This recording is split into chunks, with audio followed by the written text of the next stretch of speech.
Hello and welcome to the Gooners podcast, season 5, episode 74. Hopefully the first in a multi-part series of very special Gooners podcasts for you, our valued podcast user. I'm touched tonight to be in the presence of greatness. My name is Mike, and I'm your extremely humble host for tonight. You can call me Mike. Some people call me Magic Mike. Others call me the Magic One, the Maestro, the King of all Mikes. Some people even call me Shithead for short. But tonight, Gooner family, we go behind the curtain. We learn more about your podcasting heroes than you ever thought you needed to know. We're going to learn about your favorite podcasters' motivations. We're going to learn about who they are, not only as seasoned broadcasters, arsenal therapists of sorts, voices of reason, but also as individuals, as people. What makes them tick? What are their values, their inspirations? We're going to learn who they are. We're going to learn how the Dan Potzes and Danny Sweetmans and the Sophie Nicolaous of the world, this rare and blessed group of professionals, go about their daily lives. How do the Tom Cantons and Lee Judges of the world go through their daily routines whilst being hounded by their adoring public for pictures, autographs, and reaches around? Sages and heroes of so many eager viewers, these are the Arsenal influencers. These are the emotional talisman and taliswoman for billions of Arsenal fans around the world, which includes both proper Arsenal fans and Americans. Some have even served as inspirations to other important communities. Multiple people here in our panel have served in the single largest community of podcasters in Arsenal world and provide proof day in and day out that old, bald, bearded, extremely sedentary men can make something of themselves in life. Others have shown that multiple generations of eager viewers that you can overcome the stereotype. I'm clearly reading this. Overcome the stereotype of people who live in Los Angeles all being twats by being insightful, generous, and prolific. Yet others have shown that having a 57-year-old man named Steve as your beautiful wife is not something that should hold you back from living out your dreams in this life. We even have proof on this very panel that even though podcasting is a verbal audio art form, the ability to understand anything the person is saying is very, very overrated. And still, even others give us the greatest gift of all, showing us that you're 26 until you're 27, even if you act like you're 57. That's how it works. Gooners, we are inside the podcaster studio. Okay, one person clap. Thank you. Now, for a more formal introduction to our esteemed panel, who all of you in the chat are very lucky to have seen assembled all in one place on the stage for you, the podcast user. This is not something you get every given day, people, so drink it all in. I'm going to introduce them individually in order of most Arteta out to least Arteta out. Sean, are you okay there? Okay, so to start,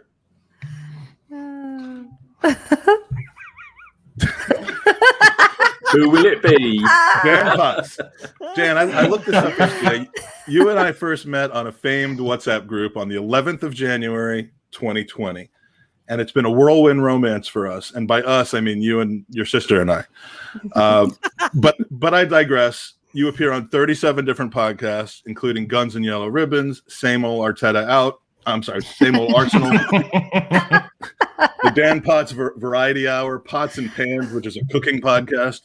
And this channel called like ATVF or something like that you've recently started working with. So thanks for being part of this. Good to have you.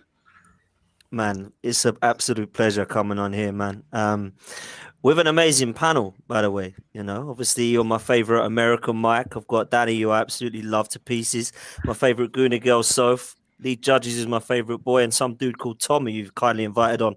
So yeah, thanks very much for having us. And you know, I started this podcast off right at 3 p.m. and you know what that means. Broccoli cheddar time. I think it's gonna be chicken noodle today. So next with us, we have, in the order of things, we have a person who is a massive fan of two very different sports: proper football and also the MLS. Oh man! I'm sorry. So always fair, always feisty, always funny, and the single hardest working person by far in the Arsenal podcast universe, especially the ones who don't do it for a living. So co-founder, producer, director, casting director, president, and CEO of the Highbury Squad podcast, and a very, very good friend of mine, except for those 2 times I really pissed her off. Sophie Nicolaou. Love having you on. Thanks for joining us. I love being here with you fellas. Some of my favorites. So thank you for inviting me. I really appreciate it.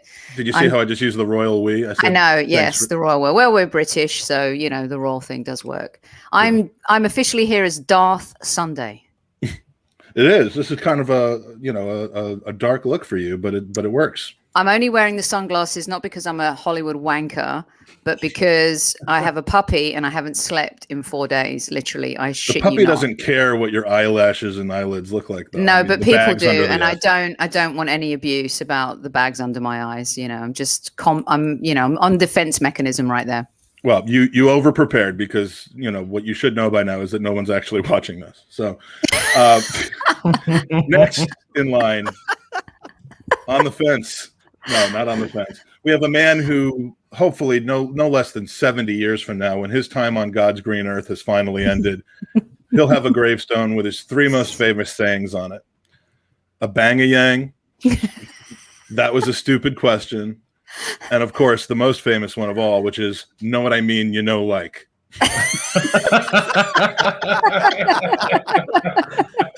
He spent hours in front of millions of people on camera doing interviews after nearly every single Arsenal game for the last 8 years. He's best known for a 19-minute epic tour of Highbury with a very out-of-shape Jew. It's the one, the only Lee Judges. Welcome to the podcast, Lee. Oh, thank you very much. Thank you very much. And say hello to everybody in the chat. Honor to be on here, I'm lying. He couldn't even get 2 seconds without having to correct himself. Lee, if at any part of the show you get the ump with me, just let me know and I'll let you go. It could be worse. I could mention how you looked at my 18-year-old daughter at the 12 pins a year and a half ago after the Chelsea game, but I'm not going to do that. I would not do that to you. No. You keep asking me to marry her now. I don't know what's going on there. She needs some of that Lee Judges money. All right. I don't remember that. Our next, well, that's the point. He doesn't know where his eyes were that evening. Our penultimate guest is the man who, without his kindness, influence, and publicity, the Gooners pod would have never lasted past season 1. So now you know exactly who to blame for this debacle. He is my podfather, he's the glue that has kept together the first Arsenal podcast I ever listened to, A Bergkamp Wonderland, for 400 episodes. Sorry about 400. That. He was fat and bald before it was cool. He's a man whose last name literally describes him almost as well as if his last name were something ridiculous like, I don't know, Judges. It's Danny Sweetman. Danny, I love you, man. That's all I have to say. It's a very nice intro, and I must apologise if you've listened to all 400 shows. That explains a lot with that. I've only just turned on the screen and seen your jaunty hat. Well, a couple of minutes ago. I was busy tweeting the show like a pro. Well, I appreciate that as always. Doing exactly what you've always done for us, which is helpful. You've 400 episodes. I mean, we've done like 259 episodes as of today, and sadly, this will probably be our last. But I've only been on 1.75% of your episodes, and we got to get that up to like 2 or 3 because you got Sophie nipping on my heels. We got to do something about that. But anyway, I'm known to be an ankle biter. I've never invited myself on a podcast. I know that, so that's certainly not what I'm doing now. Right, Sophie and Tom and everyone else that. Let me just. Where are the WhatsApp messages? No. Speaking of last but not least. And I love the dread that he's probably dealing with right now. He's a man who, when he turned 18, instead of going out to have his first drink, he fired up his computer and he did a podcast. This podcast was about Unai Emery being sacked. He's one of only 2 podcasters on the panel to come and visit me in America, even though instead of coming to my hometown of Washington, D.C., he dragged me up to New York to sample some indigenous beers. He's a man who's cranked out 400 episodes of the Gooner Talk TV just since we beat Chelsea. He's been trusting the process. Then he stopped trusting the process a couple weeks ago. And as of Wednesday evening, about 10 p.m., I think he's trusting the process again. He's a man who invited me to his upcoming wedding and texts me every morning when he wakes up that he thinks he's made a horrible mistake. Not about getting married, but about inviting me to the wedding. It's not me that thinks we've made the mistake. It's the other arm. He's the only member of the podcast who once actually became extremely wet just from standing next to me. Sounds so wrong. Please. There is a story there, but we're not going to tell it. It's a man who's young enough to be my son, but he acts like he's my father. Tom Canton, welcome to the podcast. Hello, mate. It's good to be here. It was good to be here until about 5 seconds ago, but yeah, no, it's a pleasure, mate, as always.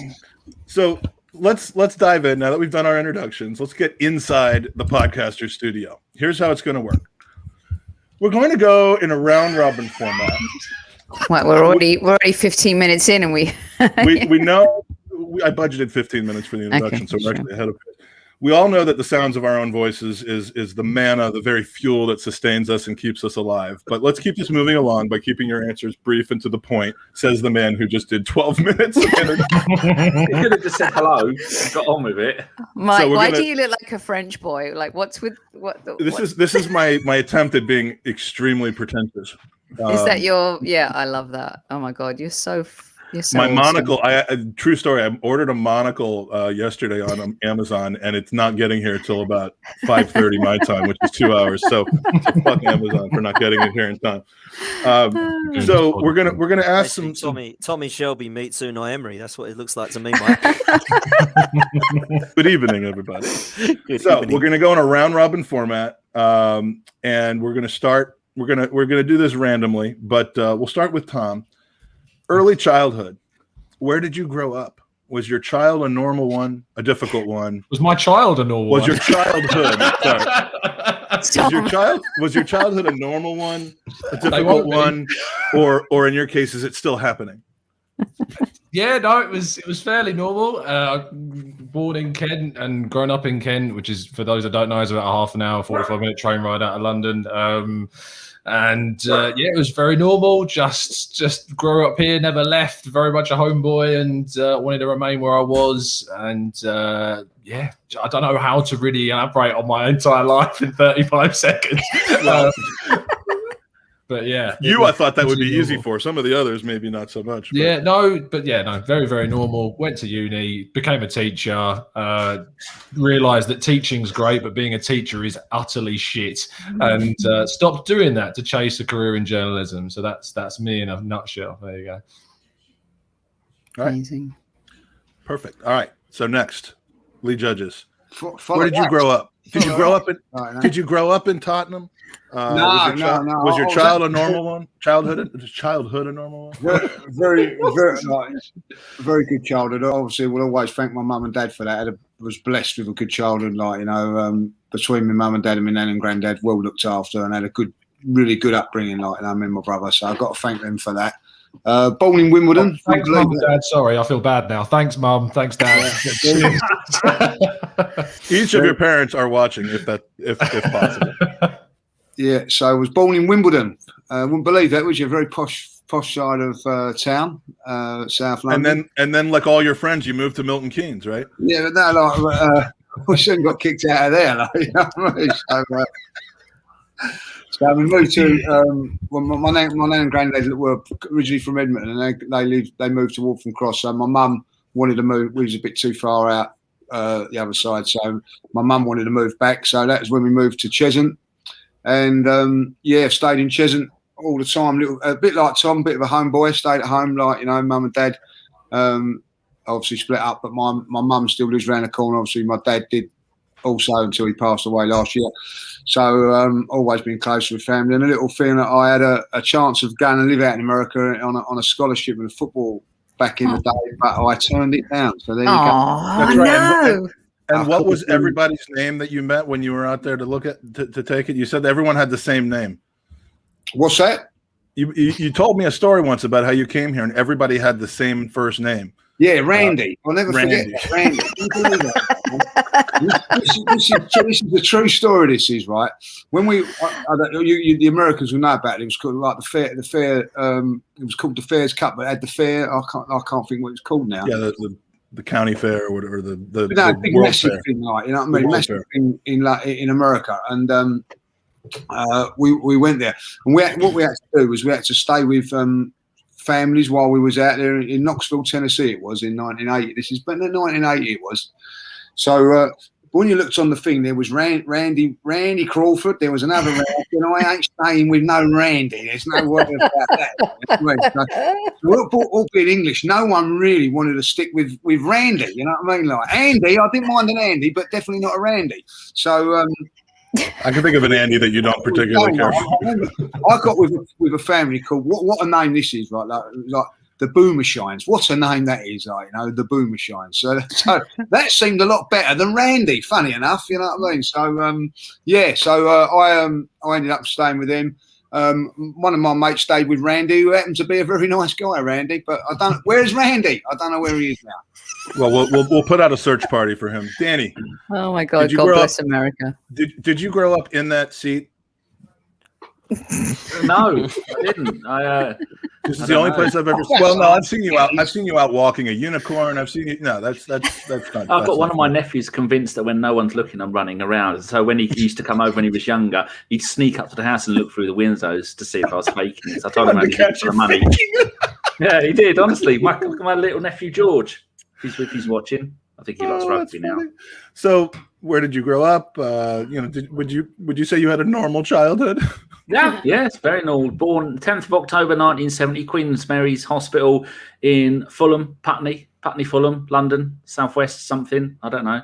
And then, like Joel Campbell, we got out while we could, escaped that shithole that is London. In 1974, moved to. We had the choice of Milton Keynes, Australia, or Huntingdon. Fucking hell, we got the short end of that straw. I wish I'd have gone to Australia. So I went to Huntingdon and lived there until I was 22. I left home, moved in here in April the 1st, 1993, and I'm still fucking here. You're right where you belong, my friend. Yeah. Sophie, Hi. Born in Cyprus or Greece? No, my parents were born in Cyprus. I was born in London. I knew there was a Cypriot connection there. I don't know why the bell applies to that. Well, my parents are Greek Cypriot, so they moved to London in the 50s, 1955, and I'm a born and bred North London girl, Palmer's Green, otherwise known as Palmer's Greek. Nice. Harry will vouch for that one. And happy child. What brought you to America and when? Well, look, I had a great childhood. My mum and dad came over in the 50s. My mum is the oldest of 9 kids, and she helped all of her brothers and sisters come over from Cyprus, and they all settled. We were in a I don't know what the radius is, but basically Grenoble Gardens, Palmer's Green is where I was, and 3 streets down to left and right and forward were my mum's siblings. And we were really super close. We used to have outrageous Greek family parties. Like when my sister turned 18, my mum actually put a band in the living room of our home in Palmer's Green. The houses weren't that big, but somehow we had a bouzouki player, a drummer. It was amazing. They always knew how to have fun, and they instilled that in me from a really young age. So they're epic parents and humans. So I'm forever grateful to them for the upbringing that I had. A lot of happy people in this podcast. I'm starting to see a theme happen here, but Potsy. Real quick though, as a young Greek girl, it wasn't easy to be into soccer and people take you seriously for that. Like my dad was a United supporter and he never wanted to take me to the Arsenal, so I had to rely on my uncles to take me to the Arsenal because my dad refused to pay money for a ticket to go to the Arsenal because he was a United fan. So, given how many siblings your mother had, you must have more cousins than Bird Leno errors this season. I have 48 first cousins. That is ridiculous, and really the only reason that Daniel Robert did that is because he knows that will make me show this on the camera. Just anytime you mention Bird Leno, you're going to see this, or you're going to see probably that. Anyway, Dan Potts. Speaking of childhood. Where'd you grow up? Are you still there? Is this room that you're in your parents' home? I'm an Essex Would boy. you rather I not have asked that last question? I'm an Essex boy, man. Born and raised. I live on my own, but I do have the best parents in the world. The next question for so everyone should have been, do you live on your own? Yeah. So I do live on my own. I've got my own place. So this is my little podcast room. Born on the 3rd of November, same day as Ian Wright, believe it or not, although he looks about 25 years older than me. We share the same birthday as my hero. Essex boy, about 90 minutes into the stadium, I reckon, from where I live. So that's me, man, without going into it too boring. Trudge in and you go anyway, even though it's 90 minutes away, you still do it. What a gooner. I'm a hero, mate. Some podcasters started out as writers. Others made the jump directly in front of the camera. The next question for everybody is what kind of was your personal path to deciding you could achieve epic stardom as a podcaster? And who was your earliest media influence that led you to wanting to appear on camera? Let's start this time with Mr. Judges. Thank you very much. A story we probably already know because it's been lived out in the public. But tell us how you became the prolific podcaster you are today. Well, I don't think I am. Podcasting wasn't my thing. I'll be honest. I didn't even know about it until I got a message from Craig, and he said, "Would you like to come on a podcast?" And I said, "What's that?" So he said, "We just come on here and talk football." So and the rest is history. All it started for me was doing that infamous rant. I didn't have no social media. No, nothing. I didn't really, I just went to games and that was it. I didn't really know what all this brought really until that interview. And then I was told to go on to Twitter, and I went on Twitter and from Twitter become a message from Craig, and the rest is history really. And I've thoroughly enjoyed doing what I'm doing. I've met so many different people from it. And my Arsenal experience, I have to say, has been so much better because interacting with different people. I used to put say if Mesut Ozil had a bad game or something, I put on Facebook because I used to be on Facebook. That's the only thing I was on. I put Mesut Ozil's had a poor game. Go back to it 2 days later, no comments, nothing. Do you know what I mean? So sod you lot, I ain't doing it no more, sort of thing. Now I put anything down and it just goes mad. So that's how good it is and how great influence it's been. Really, that you can react and talk about it with other Arsenal fans. So that's been the gift. That has been the gift. Beautiful. It's a gift to all of us that you share, Lee.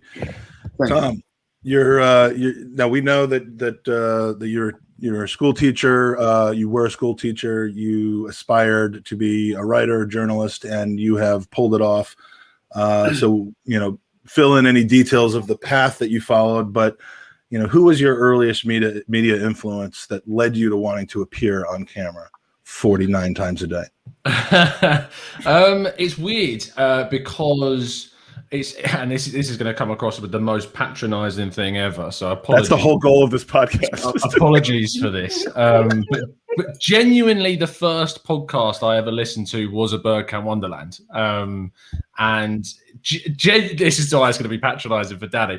And I remember listening because it just popped up when I was scrolling through YouTube. I'd never really listened to Arsenal podcasts before that. Didn't listen to. I discovered Arsblog after Danny and Gimli and the guys. Discovered all of the main podcasts way later. And I remember just listening, and you had, I think it was David Hillier was the guest, and it was ages ago. And that was the first one I listened to. And there was another player that came on as well. I can't remember. But probably Rami Shaban.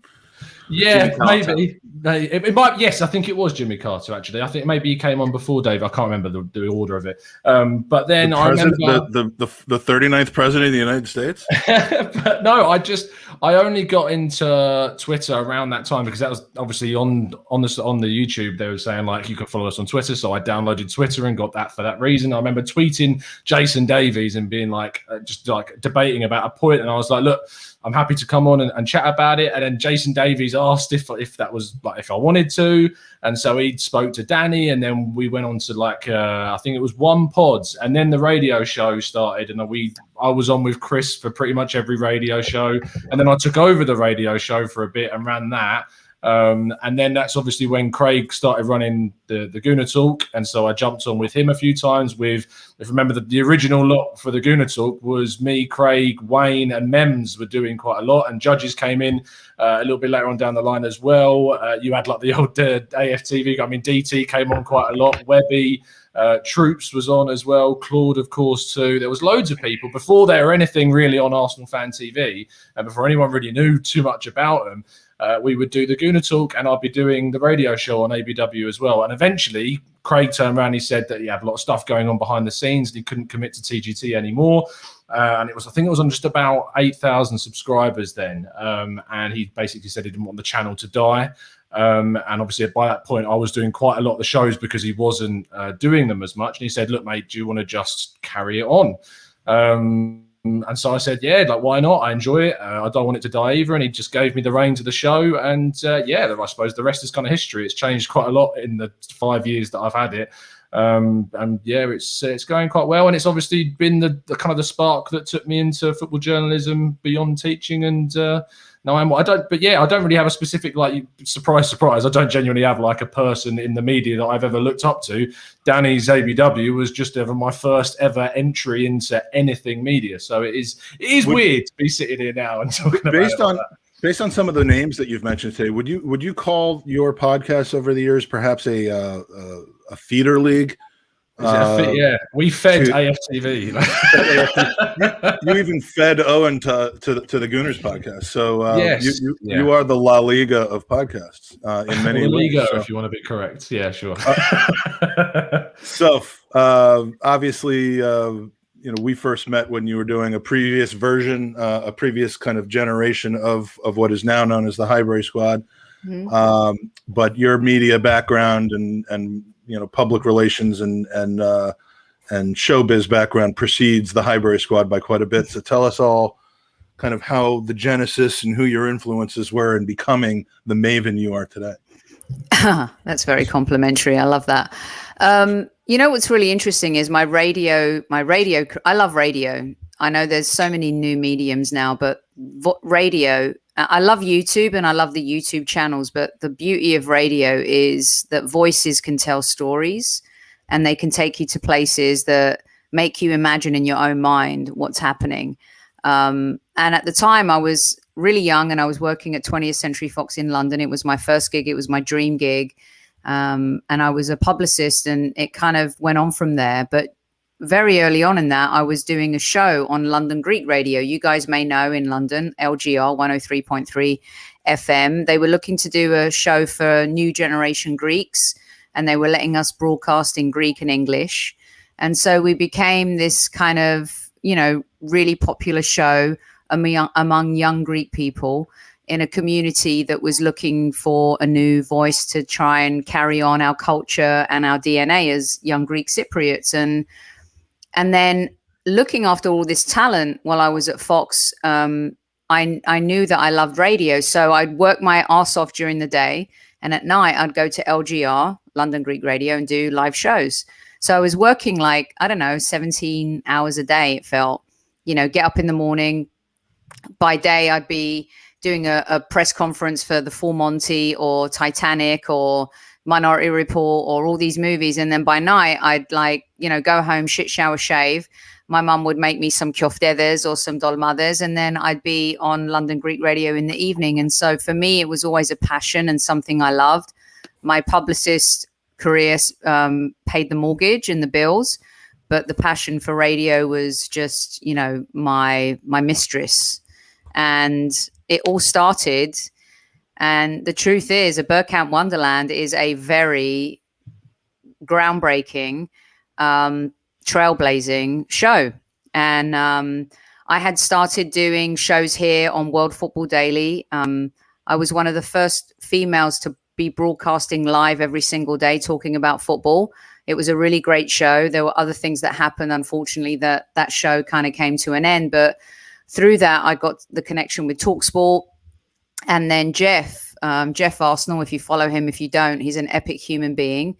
Connected me with Danny, and Jeff said to Danny, you know, she really knows her stuff. Like, give her a shot, put her on the show. And so I ended up doing a show with Danny and Jeff, and I can't remember who at the time. Danny will correct me. I don't know if it was Chris or Jason, and it just kind of went on from there. And these guys have been and always have been so supportive. And without them, as a woman, you know, without men at that time, it was almost impossible to have your voice heard. And so through that, that's kind of how my bug for podcasting started. So, you know, I love that Tom mentioned the Burkamp Wonderland too, because there are some podfathers. Andrew, of course, at Arsblog was another huge supporter early on for me. But a Burkamp Wonderland was really the first place that I was given a shot and an opportunity to talk about Arsenal, and I'm forever grateful for that. I see a theme coming here, and so we're gonna save Danny for last. Dan Potts, just be prepared to tell us why Danny is so great and what he's meant to your. Well, it's strange because Now, how did you get? Give us the whole story. Who are your heroes? Who made the biggest influences in the lead up to the career that you now have? Listen, man, I don't see that as a career at all. But what I will say is, I've sat at the Emirates next to Fergus Keating now for probably 10 years, I reckon. And he run Guns and Yellow Ribbons, and he was doing some audio stuff at half time. He just sort of interviewed me at half time one time, and he said, "Oh, a lot of people have commented on what you've said," and it was quite a passionate rant at the time. It was the game where we drew at Brighton and we lost on top four, and then we went and lost the Europa League final under Unai Emery. So it was that game, and I remember a lot of people commenting on Facebook groups, because that was all I was on. I wasn't on Twitter, Instagram, none of that stuff. And Fergus said to me, "Listen, do you want to come on to Guns and Yellow Ribbons? We do a podcast." And like Lee, I said, "I don't really know what that is, dude, but yeah, cool, whatever." So I jumped on, and from there, my brother-in-law Mark said, "I know a friend of mine I went to school with called Craig, who runs the Same Old Arsenal, and he'd like you to come on to the show." So I said, "Yeah, cool, no worries. Give me his number." So I'll come on to the Same Old Arsenal. Lee Judges is there. I'm like, okay, so this is a lot bigger than I expected. Obviously, Harry Simeon was there. And I'm like, okay, I recognize Harry, obviously, at the time. And I was thinking, this is cool. It's nice to have a guest on here. Graham Brooks at the time was away working for a few weeks. So Craig just said, "Look, are you okay to slot in for a couple of weeks?" And that couple of weeks has turned into 2.5 years now. So they haven't got rid of me. They can't get rid of me every Monday. I keep turning up and I don't get told to leave. So it's all good. I haven't really had any influences, to be honest with you, because I just kind of fell into this, if I'm honest. I think I've always been a fan of AFTV, and I've always been a fan of TalkSport because it allows fans to have an opinion. Some people disagree with that and they can't stand, TalkSport, and some people can't stand AFTV. But really, I've got to thank Fergus and Craig because they allowed me to have a platform. They've allowed me to do some hosting on both of their shows. And I've always been a bit of a networker. I've always wanted to, get involved with what other people are saying. And I've always been interested in meeting new people. And I think that's what social media has done. And I've met you, Mike. I've met Danny. I've met Tom. I've met Harry. And I've met everybody else. And I've always tried to treat people with respect, and I've always appeared on their podcast whenever people have wanted me to. And I think as far as who has been the influencer for me to come on, I have to say Lee Judges is one of them. I have to say Claude, bless him. And I have to say Mo. The three of them I listen to every week on AFTV. I wasn't a massive fan of some of the other characters on there, but I felt that Lee Judges, Claude, and Mo always talked not just sense, but they were quite real and saw it how it was. And I could relate to those three on AFTV. So I was listening to those quite a lot before I even met Lee Judges or Claude. So that was how I kind of fell into it, really. And since then, it's kind of grew. And I then got told, Craig said, you've got to get Twitter, you've got to get Instagram. And I had no idea how to use that compared to Facebook. And yeah, it's grown from there, Mike, to be honest with you, mate. So that's me. You're on a roll. And, the reason I saved you for last is so that we could all talk about you leading up to that. But did you realize that you were this nice of a person? No. The only person I'm not nice to is you. How many times have I sent you a message going, stop fucking doing that with your mic, stop banging your mic, stop shouting. You're the only one I criticise all the time. And look at you now.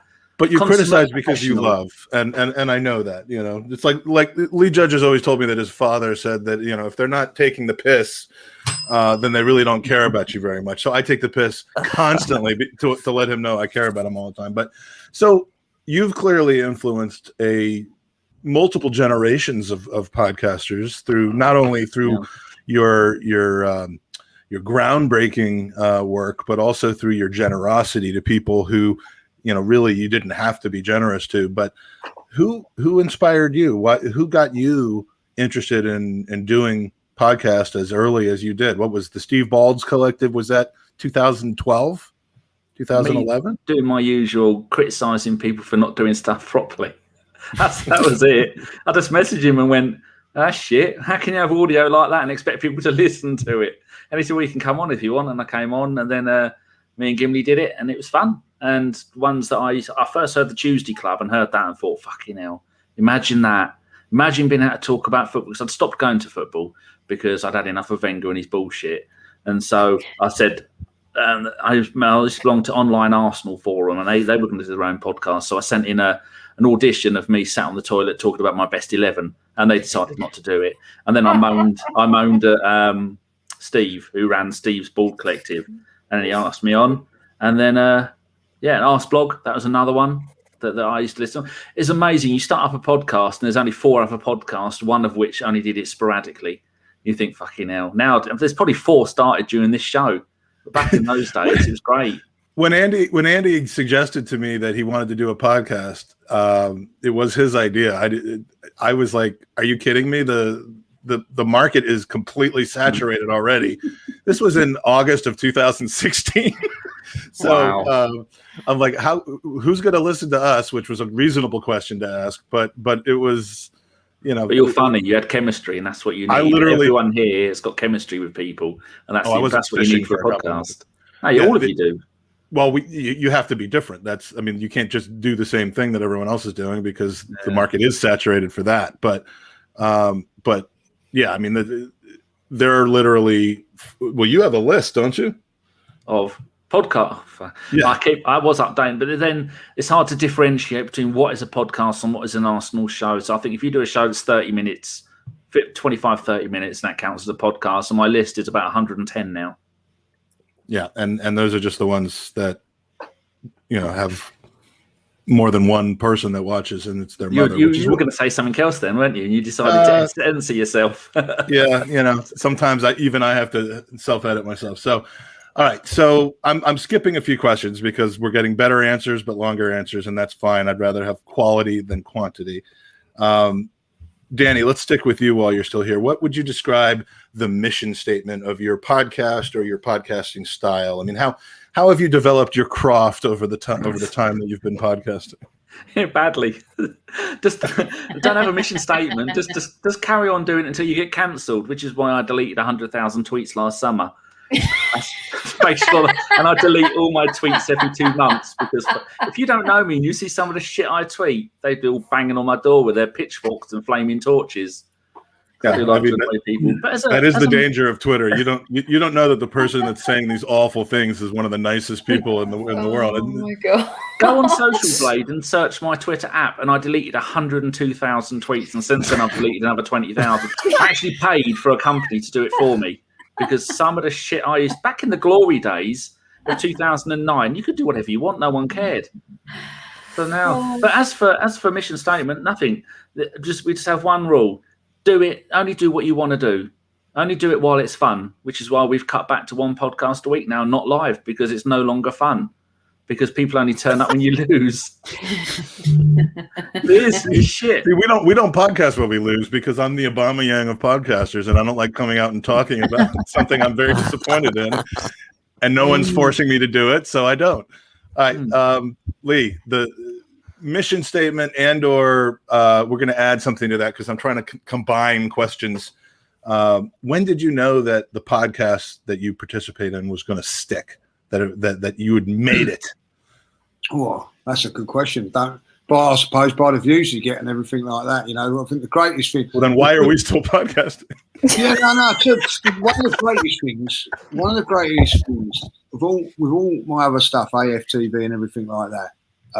It's always nice when you go to the Emirates and people come up to you and go, "Oh, I like the same old Arsenal and all that." As soon as I heard that a few times, I thought, yeah, I'm doing something right, you know. And when I've done all these podcasts, I think it's the same with whatever you do in life, whatever you do in this sort of side. Just be yourself. Just don't try and what's the word, glamour it over or ever. Just be yourself. Try and have a little bit of a laugh, bit of banter, and try. What I've always thought I try and do with podcasting, particularly like things like this, is a bit of dressing room humour. What it was like when you was playing, you know, have a laugh and a joke, bit of banter, and as you said, you know, earlier on about my dad always give me that advice. You know what I mean? Even when he was in the dressing room. When you first go into a dressing room, you can be a bit funny, but as soon as someone starts taking a mickey out of you, you know you're in. And I know that's a silly thing, but that is what it's like with football. Once they start bantering you, once they start that means they like you and they care about you, like, you know. And it may be weird, but it certainly is the truth. Is that why you text me all the time? Like you haven't insulted me in 2 weeks? Is something wrong? Like yeah, it might be right. You might, you know, that might be right, but. No, the good thing about, and I tell you that's a good point when you say that. It's a good thing about football and in general. You don't have to talk to people for a couple of weeks or whatever. And then when you do, it's like, you know, like you'd go off, finish the end of the season, pre-season, you know, in the summer you go and do your thing. As soon as you walk back in pre-season, you might not see those guys for a month, 6 weeks or whatever. Straight back into it, having a laugh and a joke. And that is something that you can't recreate or whatever. So that's what I like to do. Try and be as normal as I can be, and yeah, just try and have fun with it all and that, like, you know. And when you do bring in a special perspective. I mean, not just in the duration of time that you've been, you know, going home and away for the Arsenal, but also, you know, being in the lower levels of the football pyramid and playing and being around, you know, the boys and that sort of, you know, that's not something that everybody can bring to a podcast. So, and, you know, it's funny that you mentioned being yourself, because the one comment that you get the most about your AFTV participation, which goes on to this day, is what? What did people always say about you and your videos? Yeah, it's just like, you know, look, this, that's the way I am, you know what I mean? And do you know what? You're not going over the top. You're not ramping yourself up like a WWE character. I do go over the top, but before I was on doing things like that, I'd go over the top with my mates and things like that, like, you know. And the one good thing is, and you know, I think this is, if you met me outside of the, you know, like outside the ground or whatever, people would walk away and go, do you know what? He's just like what he is. When he's on camera and everything like that, you know, and that's what it's like, you know. So what you see is what you get, you know. And if you don't like it, well, there you go. But thankfully, most people do like it, so I'm entirely grateful. So absolutely, you know, that's it. So Sophie, you have I would say of all the people on this panel, you would have a mission statement for what your podcast is all about. I know that we do, but you certainly do, and so I'll combine the questions and say, what is the mission statement of your podcast? And when did you know that it was going to stick and gain traction as it really, really has? It's a really great question, Mike. And I know we joke a lot, but I also think that there are a lot of podcasters that work really, really hard to bring content on a daily basis. And when you do a show on a daily basis, it takes time investment, and that time and investment takes away from your family, your friends, and maybe even a job that is the bread and butter that puts the food on the table and pays the mortgage and keeps the roof over the head. For me personally, the lockdown series was the game changer at Highbury Squad. We were all going through a really hard time last year, and it was when I felt, as a Generation Xer, I needed to jump into the Generation Y and Z and Millennial universe, i.e. we were traditional podcasters. We were always on iTunes and We did it the old format way through Skype recording. And, you know, at that time I felt I wanted to connect with people even more and learn myself. You know, I grew up in a traditional media universe. And even when I was at Fox and Sony Pictures heading up PR, I had to adapt, you know, or die. So it was a learning curve. And I've always been really proud of that. So for us, the lockdown series was the game changer, where we went out daily. We wanted to connect with people on a human level. And at the same time, I always wanted to create content for the Highbury squad that was a little bit more than just analysis tactics. It was about heart, soul, lifestyle, and what it really means to be a football fan. And creating shows like Inside the Dressing Room and the player profile and a trip down memory lane was really important to me as a storyteller. I was always telling other people's stories as a publicist. And I could sit here and tell you great stories as a publicist who told stories of a lot of talent across many different films and TV shows. But then to be able to tell the stories of a community that I've loved my entire life, that really was the moment that changed for me. So I have to also say that I'm humbled every single day where I get to sit and talk football with Mr. Super Kevin Campbell. I can't begin to say what an epic human being he is, what an amazing man he is, what an amazing friend and a supporter of humans, let alone women. And so when Kev jumped on board and said, you know what, I love what you're doing, I support it, and the way he connects with fans, that really just changed everything as well. So from the idea and what I wanted the show to be to then having the opportunity to talk football with someone like Kevin every single day was just a game changer. And I'm forever grateful for that. He is, without doubt, one of the most incredible humans you can meet on this planet. He supports everybody. And I'm always humbled when I get to go on a show and say, and joining me tonight is Super Kevin Campbell. Oh. Now, you know, a lot of people would say this, and I've been fortunate enough to meet Kevin Campbell. That was because of Lee Judges. I've gotten to know him fairly well over the years. You could easily get tricked into the capacity of thinking, oh, well, the podcast added Kevin Campbell, and that's why I get so many listeners now or watchers now. Nothing against Kevin, but that is not why. You know, his presence and your dynamic together, and Amanda, that all plays into it. But it is the regularity and the work that you put into making every show planned and executed, and to do it daily as opposed to once every week or 2 weeks whenever you feel like it. That's why Mike, I appreciate you saying that, because for me, in my career, I'm a storyteller. I love telling stories. And, you know, I know you joked about MLS at the beginning of the show, but the truth is that, you know, that was another avenue that allowed me to tell stories, like being able to cover David Beckham. I would never have been able to do that in England. Right. Like to stand there and feel his breath on my cheek and Zlatan's and Steven Gerrard. No, but it's the truth. In America, you get to go into the locker room. These guys are sweating right after a game. They've won or lost. They're happy or sad. Like they're humans. It's their craft, right? And so those opportunities also change the trajectory of me as a storyteller. You know, like I'm standing there and Zlatan Ibrahimovic is right behind me. His shoes are on the floor.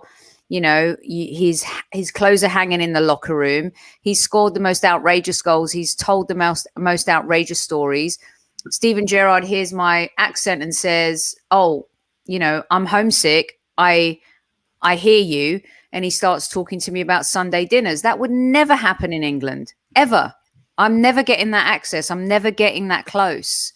And so I think coupled with what I've wanted to do for Highbury Squad to connect with fans around the world, and what I'm able to do here via MLS and talk to like David Villa and Pirlo and Lampard, like that's incredible, and I'm forever ever grateful for that, because and you've known from the very start to turn your phone alarm off before you put it up on the on the day for an interview with a coach, right? Wow. I mean, I'm seriously like, I came clean about that. Was my phone that went off with David Beckham so David Beckham's doing his last press conference for the LA Galaxy. I was making fun of myself for the no, that's true. And the phone rang and he picked up my phone. I had an orange sticky on it.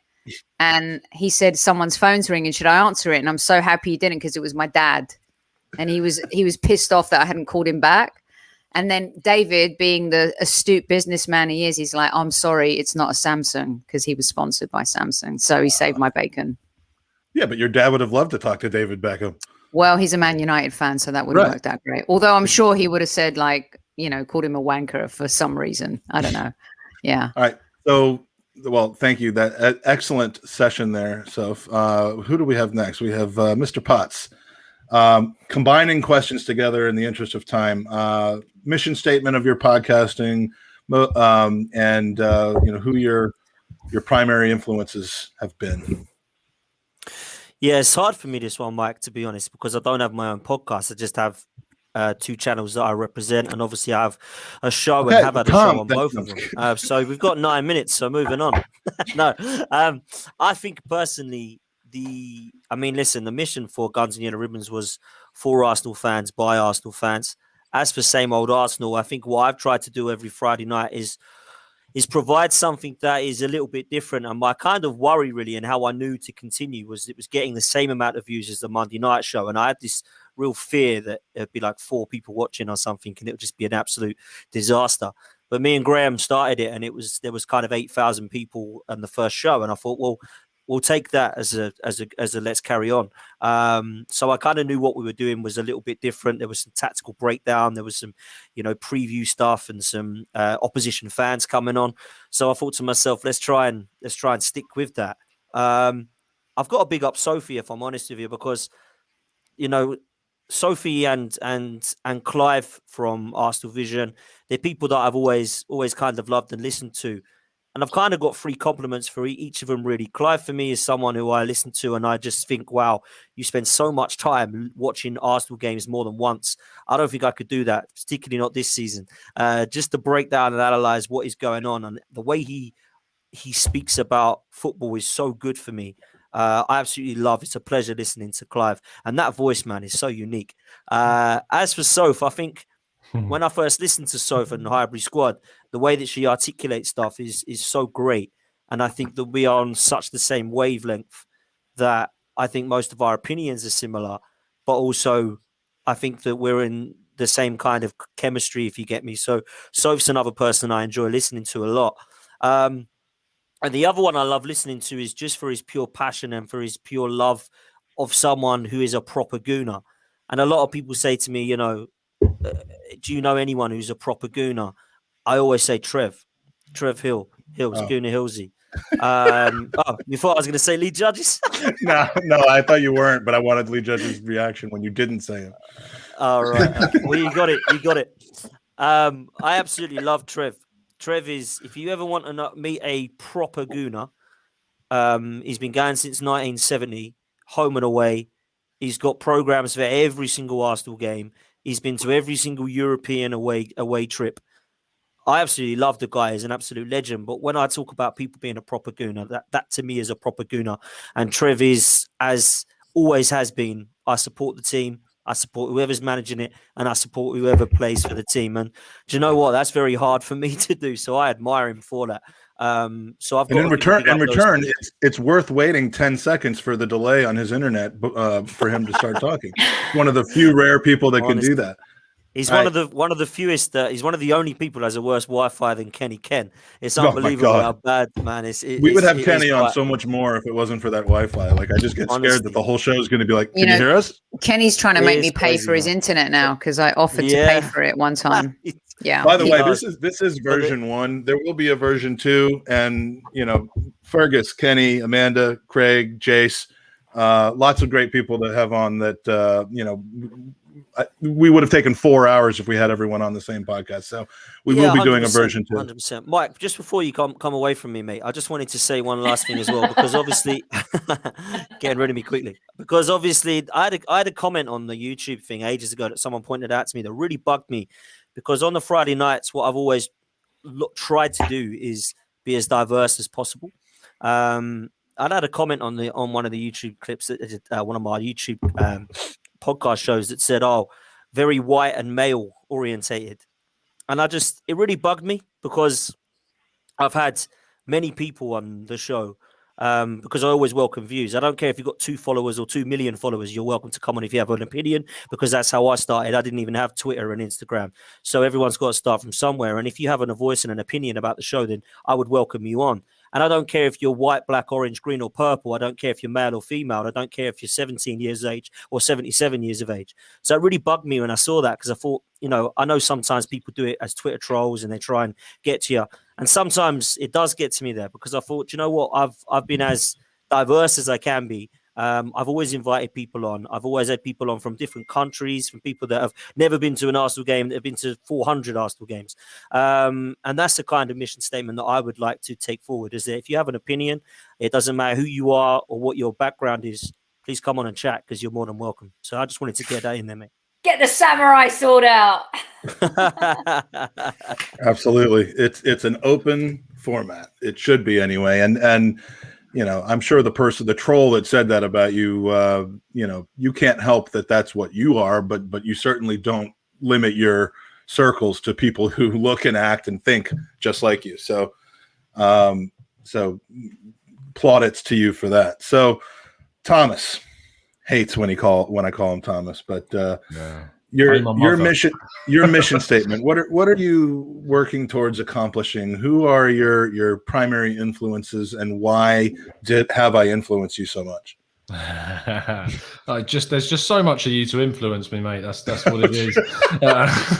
I think when you look at I've spoken about ABW and that sort of things, and it's been a kind of a journey of going on through this podcasting situation, and then Judges as well has thrown me a bone so many times, and getting me and meeting people and stuff like that. It's just so many different people that are out there. But like with TGT, I can't talk about TGT without talking about Craig, because Craig obviously started the whole thing. And I think that TGT has obviously changed a hell of a lot in the 2 different periods. Obviously there was the Craig period and mine, and I think both of them are very different. I'm glad they are, because I didn't really want to just kind of carry on what it was, and I'm hoping that I've kind of put my own spin on it. And it's what Craig has effectively enabled to do is build a career for myself. And that has always been built around the mission statement of the TGT. I wanted it to be kind of just as always the best that it can, is that if any way I can improve the channel, I just did my absolute best to improve it, whether it was trying to get really good guests on, like all of yourselves who have all featured, of course, on TGT at different times, or be it proper journalists, be it ex-pros, be it whoever, as well as amazing listeners that we've had on, and now the members, of course, that help support it. And genuinely, without the YouTube channel, I wouldn't be able to do the job that I do now, because it's for those that obviously are involved in the business, it's so hard to make a living in football, especially when you first start out. It's really difficult. And one thing that I'm always honest about is the financial side of things with TGT, is that, yeah, I do benefit from that side of things, but I make sure to tell people that and it's only a small amount, but that without that, I would not be able to have left teaching and gone off to try and work and find a way into this kind of sphere, because it's so difficult to do and commit to. So all the work that I put into the channel is worth it, and all of everything else that invests into why you see these crazy max headroom screens behind me all comes from people helping out the channel, and I try and make it as good as I can. So the mission statement's always been that we will endeavour to always make TGT as good as it can, and it's always as open as it possibly can be to everyone, as long as they're willing to be respectful. And I think we've obviously built a community as well at TGT and a Discord server now as well, which is, I mean, Mike, you're in the Discord server. It goes off like crazy every day. There's so many people in there talking about constant Arsenal. So it's full of your fans. It's just stockpiled. They're a crazy bunch. I don't know what I've done to deserve them, but they are, they're great. And they come on the shows all the time. And I mean, two of them are now, or three of them, if you count Hernandez as well, of course, are with you. And I know you found Mike first, but he's brilliant. Owen, of course, who you've got on, and Jared, who you had on the other day, who, again, I have to extend my congratulations to him on his engagement. But that you meet some amazing people. And I think I probably speak for everyone on the show today that without Arsenal specifically, I don't think we'd have half as many friends as we do. And have met such amazing people as we have. It's crazy, and it's the best thing that's ever happened to me, and I'm sure it is for others as well. Well, this show is exclusively not supposed to be about me, but I will say to that point that as the lone Native American, I was going to say, but that has a different connotation. But as a person who was actually born in the U.S. and still lives in the U.S., podcasting has given me all of you guys, and then you guys have all given me other people, and so on and so forth. I mean, I feel more connected to this club, despite looking like a total prat right now. I feel more connected to this club that I love now than ever before, including when I lived in London. So, it is about the people. That's for sure. Sticking with you, Tom, the next question, I'm combining these now. We're going to go a little bit longer. Most of you have let us know that you can. Have you ever quit podcasting for any period of time? And if so, for how long?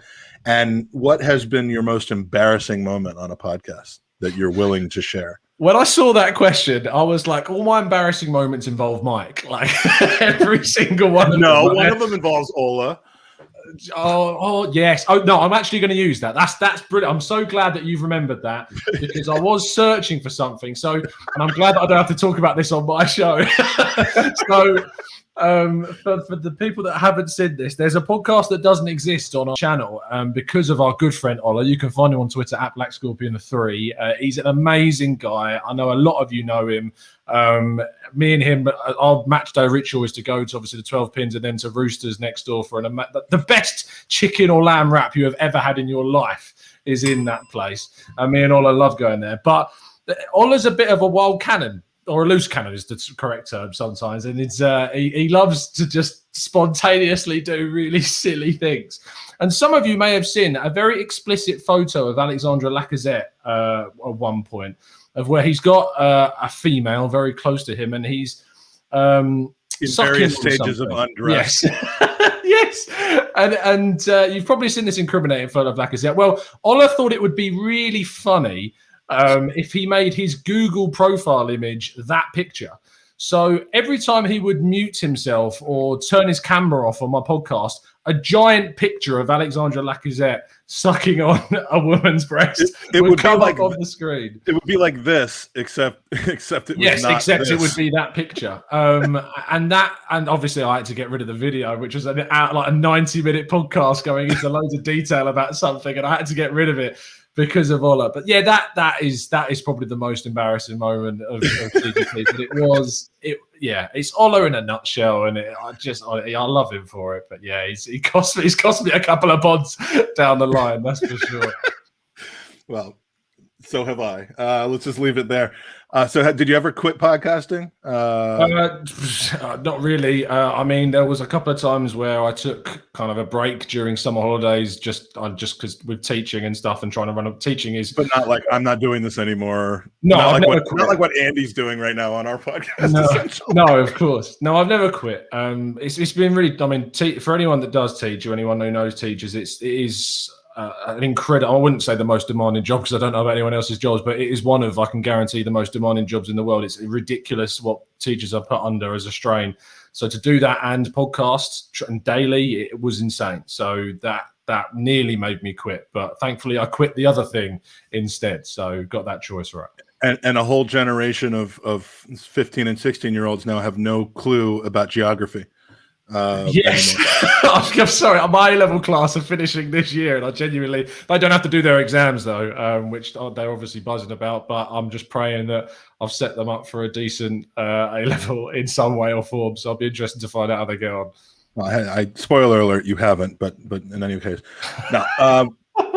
Danny, most embarrassing moment on a podcast, and have you ever quit podcasting? I mean, you've been doing it for what, a year or two now, so I don't know, but quitting would really make sense. But what's been your most embarrassing moment on a podcast so far? Well, I've certainly had a break this season. I had a couple of games out. I just lost my head completely with the whole way the team were playing, the manager situation, and just thought I need a break from this for a couple of weeks because this ain't good for my mental health, man. I was stressed as ever. So I had a bit of a break from it, but come back to it. I think I don't know if I've got a most embarrassing moment, but the only thing I could think of was putting Claude and Russ Hogg on a podcast together, which was just impossible to control, if I'm honest with you. And Kenny. So I had Kenny. I've seen the three of them at the 12 pins after a game, and you tried to do that on a video. Just worst decision ever, man. Like, I just will never put them three on together. It was the worst three individuals to put on together at once. Maybe if they would have all come in one by one and had a chat with me, it would have been good. But wow, it was just like I just muted myself and just put myself back like this and just watched. There was just no point me trying to control it. Like, bless Claude, absolute loved Claude.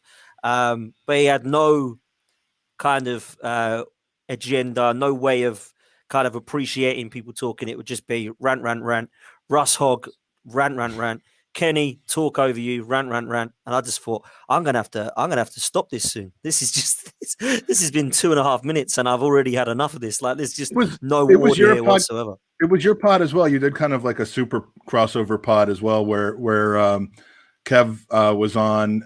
You had brought me on, and then Kenny Ken was on as well, and he just he had 5 minutes of internet problems, and then the second he resolved them, he was like shot out of a cannon, like screaming at Kevin. And that was a good pod. I enjoyed that one. That was a great getting the Arsenal family together. Me and Lee had decided to just get everybody. We got Robbie on, we got you, Kevin, Sophie.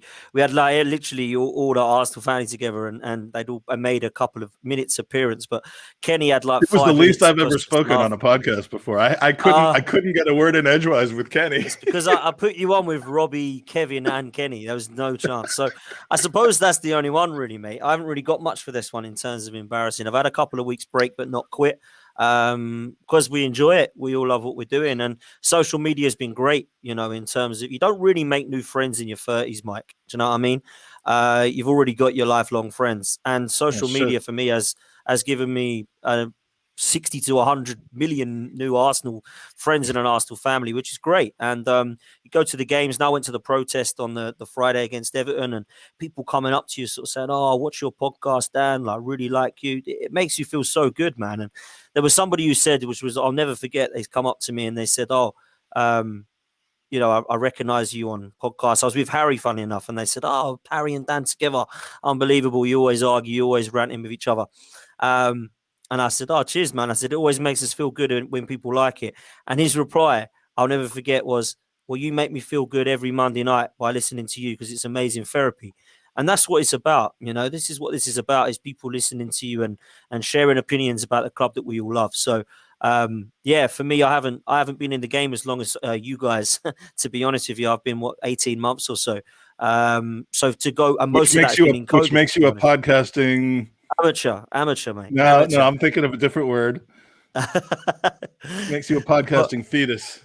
A fetus. Great word. So yeah, most of the time it's been in COVID when I've been doing this. So when I have people come up to me and at the games and sort of recognize me, it's a great feeling. It's lovely. And like Lee says, when people say, I love same old Arsenal, it makes you feel good because we love same old Arsenal. We love podcasting, and we love the amount of podcasts there are out there. I've listened to a majority of them now. And before I even got into this, I never listened to any. So I can't go back and say, I listened to ABW or Hybrid Squad years ago, because it would be a complete and utter lie. I didn't listen to any podcast whatsoever. I listened to Talk Shite. That was it. That was the only thing I listened to. No wonder you were of the opinion that there needed to be something else that was on there. There we go, mate. There we go. And of course, we're just talking about specific shows on that channel, not the channel overall, right? So, so all right, who's next? Who do we? I'm getting a little off kilter here. Lee, most embarrassing moment on a podcast, and have you ever quit or just wanted to quit at this point? Nah, do you know what? I'm going to be short and sweet here. Like, I haven't really had that no embarrassing things really. Like, if I'll be honest, I'll just go on there and it's a laugh. I think there was one time, when I got the giggles, like I was at school and all that, and Craig told me off because he was like a little school teacher or something like that. But other than that, little school teacher like Tom. Yeah, I thought What a planner. Am I on the Gooners suit there, or am I doing? So it was. He's done it again, that Harry Kane. He's done it again. Listen, that probably go down to two of the things like that. Like someone just put in the chat when I walked off. If that is the thing. Sometimes when you are on camera, you've got to be careful. Is like that you don't do something that you're going to regret. So that time, me and Kelechi get on really well, but like he was just winding me up because it just wasn't the right time. Arsenal were losing. So the best thing to do was just walk off and just calm yourself down a little bit. So I think that's one thing I've had to learn to do a little bit, like, where you've got to be careful what you're saying, all that. And probably like when I look back on it, when I've done that, he's done it again, that Harry Kane. I look back and I cringe. But listen, it's earned me a lot of money, like on my cameos and everybody. Everybody that wants like a birthday message or anything like that, can you just please say, like, can he do it again? He's done it again, happy birthday. And I tell you what, I'll kid you not, if out of all the cameos I've done, I've probably 95% of them I've actually done. He's done it again, happy birthday. How did I not know that you were actually doing cameos? That is there you go, like, unbelievable. Yeah, I think we've got a question later on, the things that have happened, which is unbelievable, like, to me over the last few months. But so that's probably about it, like, and have I ever quit pod? No, I haven't, because do you know what, I don't get nothing.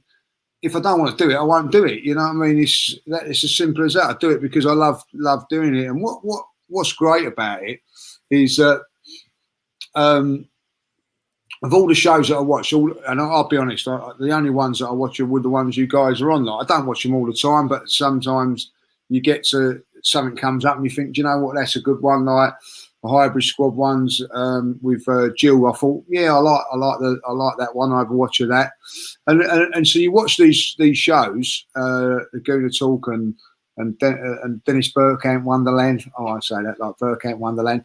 You watch them and you've actually been on them. Do you know what I mean? It's a real weird thing that you're sitting there and you think, well, I've been on them, and I enjoy doing them. Like, I like to have a break during the summer, if I'll be honest, when I just want to get away from football, if I want to and do other things. But ultimately, I enjoy going on because, one, you have a good laugh, and you're talking about a passion that I could talk Arsenal every day of the week, and probably have done all my life. Danny said something in our private chat that I think is an excellent question for you, which is you have now Twitter accounts that do mashups of your like freaking out moments. Yeah. And I happen to know that you actually find them quite funny, right? I mean, you're not like, does that bother you? I love them all. You know what I mean? Like when people send them to me and all that. Listen, I think it goes down to banter as well. That if you can't take the mickey out of yourself, what can you do? You know what I mean? Like, I know it sounds silly. I had, and I'll tell you, it's a great one. Like, like when he's done it again, Harry Kane, and my Spurs mates, like, are in Spurs chats and all that. Like, so what they done was someone in the Spurs fraternity has done it. He's done it again. And so they show every single goal that Harry Kane scored. So we'd score a goal and then they'd go, he's done it again. And there'd be another Harry Kane, he's done it again. Another. It was they really flipped it around on you. Me.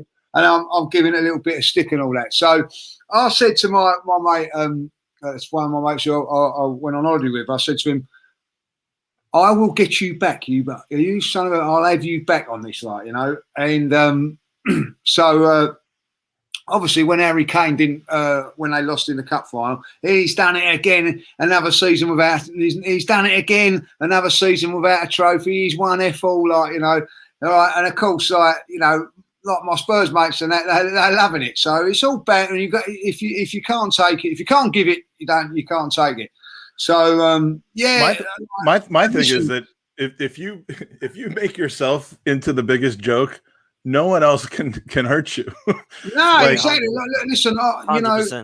I know that I don't know shit about football tactics. I know that I'm just average. You know, I have some unique experiences with Arsenal for a person like for an American, for example. But I mean, I am no more qualified or less qualified than anyone else. So I'm just going to take the mick out of myself as much as possible, because then you can't touch me. I don't care. Make fun of me, you know. No, exactly. I'm perfect, but if you want to make fun of me, then you know. Honestly, guys, and I'll be really honest with you. You know what I mean? Like, when I see that one, he's done it again, and he's done it. I didn't even know that I'd done it. You know, you dirty. But I thought myself, oh no, I can't believe what's happened here. Like, you know. But then when I actually, I'm making so much money out of it. I can't look it, like, do you know what I mean? So, yeah. But it's not like you try. But you don't like try though. Like, it just happened. Like, people throw money at you. It's not like you're like, how do I monetize this the best way? All right, listen, I'm going to have to say I've been very, very fortunate with everything that I've done. Everything that I've done, you know, from that first interview, which has pushed me where I am to this day. I've just done those things. It's just happened, you know, and like, I'm not clever enough to think of things that will make me do well. You know what I mean? It's just happened, and you know, even that, I thought that was probably an embarrassing thing, but you know, I've indulged in it, and it's been all good, like, you know. So, listen, you know, it's all been good for me, and the podcasting world and everything there, I think is fantastic, and I've really, really enjoyed it, and until the day that I don't want to do it, then I'll carry on doing it. Well, I think you should. Soph, most embarrassing moment on a podcast. Have you ever quit podcasting and, you know, out other than just for a week? You're muted. Sorry, that's because the puppy was barking. So yeah. Were you trying to perform your most embarrassing moment on a podcast? No, I'm trying to. I've been trying to think about this, and I'm thinking, I think the most embarrassing moment. I don't know if you can call it embarrassing, but when I was on World Football Daily, I got to interview Patrick Vieira, and I felt like I was a bit of a wanker, like in the sense that I never asked anything challenging. I just wanted to know. I wanted him to be my friend. You know, he's such a legend and stuff. And so we definitely asked him tough questions about Wenger and stuff like that. But I'm going to be honest. I don't think I've had an embarrassing moment. All right. And is that like wanky in any way? No, because there's always, you know, the potential for one around the corner as long as you keep having me on the podcast. I mean, this might be embarrassing right now, but yeah. All right. Danny, you've got 400 podcasts. You must have some embarrassing moments. I certainly have some embarrassing pictures of you, but oh my God! I was looking for that picture. I was looking for that picture to upload it to the show so that I could surprise you with it. And you've gone and done it. Okay, can I just interject here, Mike? That is not a penis, by the way. That based is on this picture. We're not announcing what we're supposed to announce tonight. We'll do that tomorrow. Okay. Okay. Okay. Yeah. I did not realize that was going up there. Danny, you've just OL'd me. That's it, Mike. We have the same thing. You can't fat shame us. You can't do anything. Week. By the way, for the record, what was that was in a strategic spot? Because that was not. It was a very small version of that picture, but that was a sponge. That was not anything. Obviously, a large sponge. Oh, my God. Yeah, but Danny. This last couple of weeks, I've actually had to tell people to fuck off on Twitter. I very rarely argue with anyone. Actually, one of them actually come to you and find out who it was, and then you said just best leave it. But there was one of them, he wouldn't go away. I actually Googled how to fuck off, then sent in the Google link for it because he wouldn't go away. I've never had that before. People being constant assholes. But like Liverpool fans are notoriously unable to take any kind of criticism. They're always the victim, no matter what it is. And I was taking the piss out of them, and they said, "Oh, you fat fuck! Why didn't you go to the gym?" And I replied with, "I went to the gym today. I'll have you know they got a new chocolate bar machine now. I've been there all day scoffing all the chocolate." And then they go, well, "I didn't expect that kind." I see some of the replies you send people, Mike. They can't deal with it. They expect to come on and bully you and have a go at you, but then you end up doing it back to them about yourself, and then that throws people. They're not used to it. They expect you to come on and go, "Oh, I can't believe you said something horrible." It's the most embarrassing moment, none ever. Back in the, I've had to delete all the After Darks that we did because in 2012, 13, 14, social media was a very much more accepting place of casual racism, sexism, homophobia, and all those wonderful things that we all miss. I had to delete, not that I did it, but I've had people on my podcast that have said stuff and I've gone, oh, occasionally you'll look back through the ABW stuff and you go, hold on, why is there no video for that? It's only audio. 2 or 3 times people have said stuff and I've had to go, for fuck's sake, right? That's no longer a video. I have to go make it audio only. Edit that part of the. Once I've had to edit 5 minutes of audio out. That's embarrassing. When people I know will come on and say those kind of things, usually they've had a few beers. Usually I end up falling out with them, or they're stoned, or they're doing both. And you think, I look back at that now and go, "There's no way anyone's going to find those. They're gone forever." I've got the copies of them, but when the stuff people said, it's the only way I've ever been embarrassed. And as for taking a break, I'm on it now. I am sick and tired of talking about Arsenal. I don't mind going on shows like the four men in the Might Be Craig, because I don't know how many of you have to go, and it's a week of organising a show for people to go 5 minutes before, "I can't make it." I'm sick of doing that, trying to organise podcasts. And then when the show's done, I've got another 2 hours of work after that. Uploading, editing, putting it up. I'm sick of doing that as well. And now I've said to my lot, you lot do podcasts. I don't want to do live shows. I don't want to do post-game shows. I don't want to do any of it. I've got 874 videos on YouTube and I've done every single one of them. I've missed one podcast through illness. I was having a blood transfer because a tablet got stuck and burnt a hole in my intestines. And I was all right. I was just in hospital for 2 days. And then with the 400 shows, as you said, Mike, I've done 339 of them. The next highest one is 160, and I'm just sick of it all. I can't stand Arsenal is shit. They'll either be completely shit all the time, Arsenal, or be good all the time. I can't cope with fucking hell. We're brilliant. We've been 1-0 away at Chelsea. Oh, now we've lost to whoever it is. It's that constant roller coaster of emotions and the COVID and the VAR. I want this season gone. I want 3 months of doing nothing. And so that's the first time I haven't got podcast fatigue or burnout, but I just don't want to do it anymore. I tried it a couple of months ago. I did like 19 shows in a month, 2 months in a row, just to see how Tom and Sophie and I can't do it. I don't know how you people do it. I get bored shitless. I get fed up. I get fatigued talking about football and doing all those shows. Like I was saying earlier, that it's a cyclical thing. It's a cyclical thing, though. I mean, can I jump in for a second, because I did a tweet last week. It's not been an easy season supporting the Arsenal as a fan, let alone being a content producer. And see everyone now. It's really difficult to your responsibility is still to the audience, regardless of how you feel as a fan, because they have expectations now. You've built an audience that you're going nightly, daily.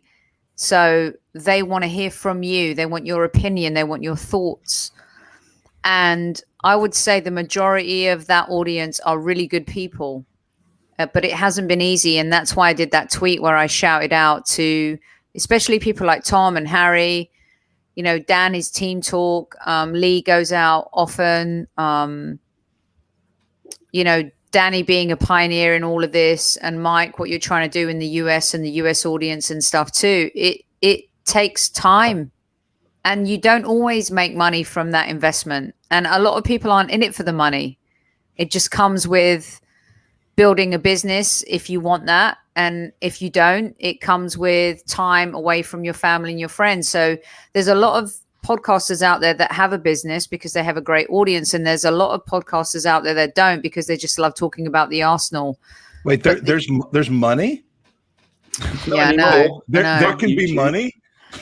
No, but my point is that people love the Arsenal, and it's not an easy task this season talking about the Arsenal. And I have so much respect for people who put their time and effort into doing daily shows, not once, but twice, maybe 3 times a day, to communicate content. And that's not easy. And I think people need to recognize that, you know? Especially when, like Tom was saying in our chat, that Tom doesn't just do... I didn't make that move, Tom. I don't have control of the camera, by the way. When we do podcasts, we are inviting you, the beautiful, wonderful listeners, to come and listen to us have a chat. And that's really easy. But when Tom is doing informative show after show after show, and I watch nearly all of his shows, and it's one man, he's got some information, he's going to give it across, and he's interacting with all the chat. Like Sophie, I know, like me, when you're doing the shows, you're constantly bringing up everyone's messages. That kills it for me. I can't do what I'm doing now because I'm doing the tweets, I'm checking all the things, I'm reading the messages, I'm doing the messages in our chat. It's killed it for me. I can't do it. And like we did our first podcast the other day, where it's Josh, Femi and Carl, and we said don't do it live, and they said they much preferred it, although we missed the interaction with our friends, because a load of the listeners are our friends. We all have the same group of listeners that go to all the ones, but it is so hard to concentrate on something other than talking when you've got to interact with all that stuff. And they don't do it. They don't highlight the messages, do the tweets and all that lot, because it's really hard, because you've got all sending it to all these platforms, and it's just taking the fun out of podcasting for me doing it live. And we may come back and do live, but at the moment we're only doing one podcast, and that's not live, because then I can do what I'm doing now, just chat about football. I don't have to read everything. I mean, I'm talking to the people in the YouTube channel, but I know you've done it a couple of times, so it's just been you on your own, and it is so hard. You know, I could never. I know that. I don't know. I'd love to hear Tom's take on this as well, because I know Dan does it on his Friday show. But when you're going out every day, I don't have a moderator. You know, so I'm hosting and I'm moderating and I'm bringing up the conversations and picking the right questions and trying to tell the story and the thread and the arc and make it all flow and all of that. And I love it. I mean, it's not easy all the time, but it's challenging, and I love the challenge of that. But I feel like that's what people sometimes don't see and realize, you know. And I like it that way, because Madonna still signs her own checks, and she's one of my heroes, right? I'm a Generation Xer. She's the Don of all Dons. And so I love to still see what people are saying, understand what they're saying, and then try to intertwine that into what the theme of the show is and how that flows from a storytelling point of view. Well, and it works. I mean, the solo shows, look, I'm like, I won't do a solo show unless the open mic shows, I won't start it unless I know that there are people ready to come on the camera, because I need a foil. I need someone to be able to talk to. So the fact that you guys, at least 3 of you on the panel, have, you know, do those and do them semi regularly or daily, you know, it's everything that I'm not, which is, you know, like attractive, thin, and knowledgeable. So anyway, we're going to move on. We've got a rapid fire finish to this, and we're going to kind of move off of the Arsenal side and get a little bit more personal. I'm going to keep us on the without embarrassing pictures, please, Danny. We're going to start here with we're going to go around the horn. So I'm going to put myself over here. All right. When you put on a pair of trousers in the morning, which leg do you put on first? And Lee Judges, the extra part for you is: do you ever try on other people's trousers in your shop? Danny, which leg? Right. Or what's that process like for you? For me. So sometimes you say Danny when you mean Dan. Do you No. meaning me? I'm meaning you. Oh yeah. I own 4 pairs of trousers, all identical, 3/4 length ones. And I'm not wearing them. I can't remember the last. I wore them yesterday, actually, on Friday when I went out. You own capri pants? 3/4 length I'm ones. just going to have to try it, I think, because I can't remember. Hold on. Yeah, I have to do right leg first. Right leg first. So, do you have a particular pattern? I hope Sophie jumps into them from a great height. I try to when I want to be daredevil, but I always put right leg first. That's it for me. All right, Dan? Yeah, right leg, 100%. Now, are you all right-handed as well, or is there a relationship between? I am right-handed, so I don't know why. You weirdo. Maybe that's the just secret. my niche. I've got to be different. So, Lee, are we to believe that you just went off camera, took your pants off, and then put them back on again? No, but I'm right-handed, but I've just naturally put my left leg first. You know what I mean? Yes. Team left leg on the bottom. Freaks over here. Mike, looking at the state of you tonight, this is what happens when you dress yourself. So when people dress you, which leg do they put in first? I almost said something regrettable. Again. I didn't do the last one. I would put the left one on first, probably. Yeah. I saved the best for last. Yeah, the right leg is the good leg for me. Can I ask a question? What player would Tom and Lee be then if they're right hand naturally, but then they go left in the leg? Who would they be? Arsenal players, present or past? Is that Xhaka? Oh. Probably Carlos Vela, because I couldn't hit a cow's ass with a banjo, to be honest. Oh, well. Now you've just brought up one of Sophie's mates. Yeah, he's my guy. Arsenal, Santi. Yeah, Santi, no. man. You can't Santi, go anyone. yeah. Santi, Left, right. Santi Cazorla, 100%.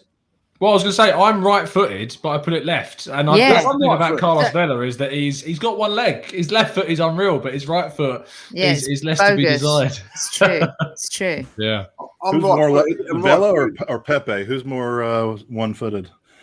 Oh, Vela is so one-footed, like it's so one-footed. Liam Brady was one-footed. Didn't do him no harm. Nigel Winterburn was too, though, wasn't he, Lee? Yeah, he was. Yeah. That Danny, bloody chip, that bloody Carlos Vela. Oh, a lot of right footers, but it never gets mentioned. They're all right the time. He doesn't do just dinks at LA, I'll tell you that. He doesn't. He's smashing it. Well, although Chicharito is taken over from him so far this season. Pulling up trees. There we go. I just want to see Josef Martinez back. Danny, the GFP. What is your favorite food? Chicken, meat, any kind of meat. Not lamb, though. Not Pringles? You made three contradictions in the space of 10 seconds there. That's unbelievable. I like my meat like I like my women. Very simple, and I don't have to prod around too much to get what I want. None of that cutting it up nonsense. Plate mouth. If you have to cut your meat up, Judges. Cut the bits out. I can't be bothered. What is your favorite kind of chicken? Cooked. I mean, I just assume chicken's your favorite food because it's I'm going to say my favourite is like if I'm going to have a steak and kidney pie. I like a steak and kidney pie. I like pies. Delicious. Oh man, T-bone, pasta always. Just make it, cook it from scratch. Always pasta. Pasta. Wait, you make your actual pasta from scratch? From scratch, yeah. You have one of those machines with the. Tom, do a video. Come on your hands, Tom. Well, that's the thing. Hugh Izzy, of course, I know a lot of you know. He's honestly constantly telling me to do my own cooking channel because he just loves my Instagram of what I post on there. You and Dan should get together and do pots and pans. Pots and pans, that's it. That'd be great. Oh my god, I watch that. You guys should totally do a pasta. I cook it, Dan eats it. That's a positive. There's a cooking studio next to the studios. I'll pop my head in there, see if they've got availability. Guys, yeah. And then you can get Hugh Wizzy as the judge, like the Simon Cowell, like to test it. Yeah. So all these creative minds together coming up with new formats. All I ask is for 10%. That's how bad our team are. We're talking about fucking cooking. Well, that's the point of the Gooners podcast, is to take our minds off of how bad of our team. If only Arteta had better players, eh? So if only. Go on, Tom. Oh, it's the players. They crossed that white line. Words Tom, that I'm are surprised. banned from the I'm show. surprised you like pasta when your parents own a Chinese restaurant in Leicester Square. They don't. Sure. I take a picture every time I walk past this place, Canton, and I'm like, Yes. I didn't see your parents in place there. in China. Yes. Yes, the type of food. All right, Dan, what kind of soup is your favorite? Do you know what I was going to say? What was you that? Stolen my thunder, man. That was the Stolen worst my What was laugh that I've noise? ever heard. Stolen my I thunder, got to man. go back and cut that noise. You stole my clip out of thunder, it. man. I was going to say broccoli cheddar soup, but you've stolen that. I would go 100%. I would go southern fried chicken. 100%. Southern I fried could eat chicken. that Southern fried all day, every day. This is a dumb KFC, southern fried chicken. This was a dumb question for me to ask while I'm on a Like, diet. he's got to come to Goonagra the minute this happens Oh, yeah. and it's available. Like, Yeah. yeah, these guys, they got to It's come happening, to but, Goonagra. Yeah. but yeah, I certainly wouldn't be eating steak and kidneys. Oh, Jesus, No, I we'd like have steak and beignets kidneys. for breakfast, and then we'd move beignets, into yeah. some, yeah. Lee, can you say I had kidneys with a Nice bottle of Chianti Chianti. and I some once fava ate beans some liver with a nice bottle of Chianti. with some fava beans. Lovely, lovely. You And think that they put tofu. it in a pie because it's shit meat, didn't you? That's You know why- what? it's You know, can I organs tell and you a shit meat. quick anecdote? So, when I was working at Columbia Pictures, I did the PR for The Mask of Zorro, and I looked after Sir Anthony Hopkins, and had to go picking him up from his house in Knightsbridge, and I knocked on the Oh, my door. old hometown. And his then, your old Old and I neighborhood. knocked on the door, and his then wife, because he's remarried since, I knocked on the door, and she said, "Oh, hello," and I said, "Hello," and I said, "I'm here to pick up Sir Anthony for his junket, because we were at Dorchester doing a junket," and she said, "Don't worry, I'll get him just a minute." And so I came out and sat in the back of the car. And he came into the car and he sat down, and I've never ever been intimidated by talent ever in my life, right? But when he came in the car and he sat down, he was so forceful. He had this energy, it was insane. And I thought to myself, I looked over, I go, "Oh my God, I'm in the back of the car with Hannibal Lecter." Like, it wasn't even about the Mask of Zorro or the character or him. Was he And he wearing looked- the mask with the? No, the- he wasn't. But he looked at me, goes, I said, "Hi." And he said, "Don't call me sir." Firstly, he wanted me to call him Tony. And then he said, "Enough of, and no chit chat. I don't want to talk about the weather or bullshit. Let's have proper conversations." And then I thought he was going to eat my liver, but he didn't. And it all worked out. And he had kippers for breakfast at the Dorchester. So there's a story of that bullshit story, but Nice. it's a story. It's Yeah. good. I like hearing them. Yeah, Yeah, that is yeah. a good. I love Yeah. stories. The best like part that. of that story is it gave me an opportunity to brag that I lived in the Knightsbridge for a year. Yeah. But other than that, Last at once. all right. Quickly, Danny, what is your favorite number and why? 10. Because my date of birth is 10-10-70. All multiples of 10. Nice. Soph? 3. My dad took me to a casino, Greek style. Too young to be in a casino. I played number 3 and I won a shit ton of money. I won £1,000. And since then, it's been my favorite number. Wow. You just picked 3 on the roulette and it came Yeah, it's up? got nothing to do with Ashley Cole. I was going to say. All right. Patsy? 11. I always used to be shirt number 11 at Football Sunday League. Played for like 4 different teams and just always had the number 11 shirt. I'm born in November. So, and also, do you know on Super 6 where you do your predictions, you have to guess the minute? I always go for the 11th minute all the time. So 11. I'll go for Won't be that. Arsenal scoring then. No. It's a good bingo number too, Dan. Legs 11. Yeah, legs 11. Hello. Excellent. Tommy? 5, because I swear to God, if anyone puts the volume of a television on anything other than a multiple of 5, I will lose it. I can't Wow, have that's a little numbers. window into your OCD. It's my, your it's psych. my OCD. It is really genuine. I can't stand it. But yeah, 5 all the way. Multiples of 5 for everything. Beautiful. And Lee, what is your favorite number and why? 7. I'm going to go 7 because when I played football, I played my best football in the number 7 shirt. So I've always stuck with that. And Liam Brady, of course, as well. Liam Brady and that Monica Brady Geller Brady. scene, of course, in Friends. 7, 7, 7. Oh God, yeah, my kids joke about that all the time. A 2-4-6, A 2-4-6, a 2-4-6-5, a 3-1-2. What's yours, Mike? As you asked it. Mine would be 12. Same as yours. It's Mental the day of age. my birth, March 12th. It's a good number. I enjoyed Thierry Henry taking the 12 when he came back. We have a lot of people in the chat who have said 14 because of Thierry Henry. My son, who just made the high school varsity team this year, is now starting, and he scored his first goal last Monday night. Wears number 14 for his team as well. So I'm kind of partial to 14 at the moment. When we played, 14 was a sub, so it wasn't a good number. Yeah. Is that what number you were then? You got 14, you weren't happy. Like, tell me about that. 12 or 14, you weren't happy. Well, at least you were one of the two subs. I mean, 15, and you're sitting on the bed, sitting in the stand. Mike, if you could have a kickabout with any player, who would you have a kickabout with? My answer to any question having to do with any player doing something that you want to is David Rocastle. I knew it. Yeah, okay. I just want him to teach me how to actually not lose the ball when you're kicking it around. All right. What is your? This is the last question before we go to the special rapid fire questionnaire. Oh, this isn't the rapid fire? This isn't rapid fire. Oh, wow. This podcast is like You're one of those Russian dolls who just gradually and people complain about Sophie timing. Yeah. What is your most prized, Dan? Mike. What is your most prized Arsenal possession, Dan?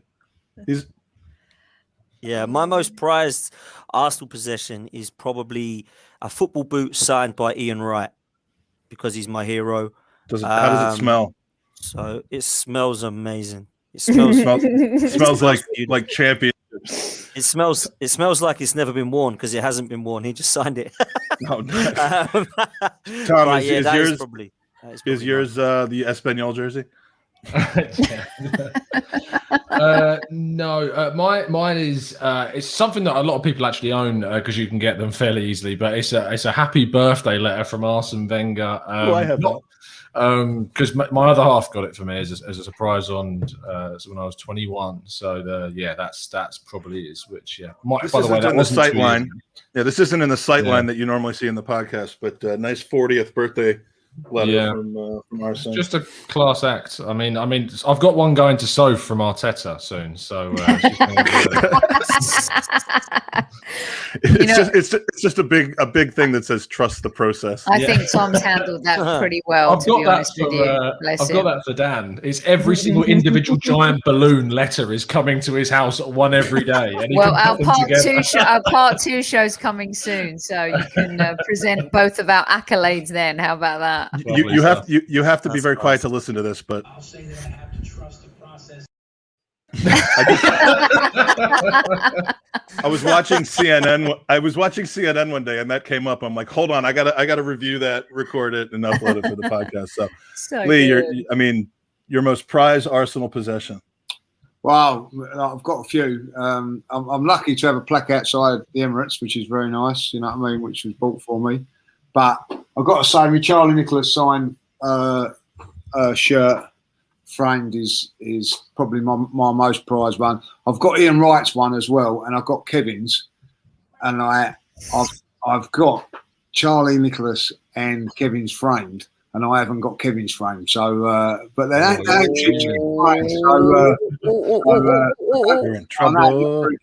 So I will. That's on my do list. I've got to get that framed. Nice.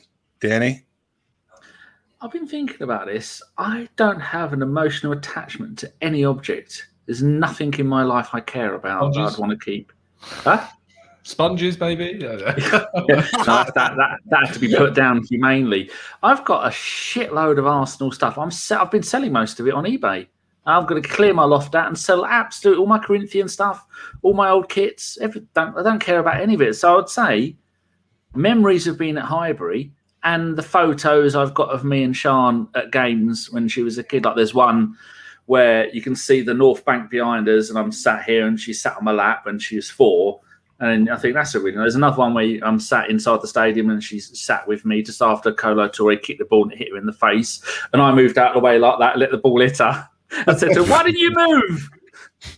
You know, that it doesn't. I don't care about it. It doesn't have to be a signed anything. It doesn't have to be a jersey or boots or anything. It can be a picture of you with your daughter enjoying Arsenal at the home of Arsenal. And I love that answer. So, did we go to you on this, or are you the? No.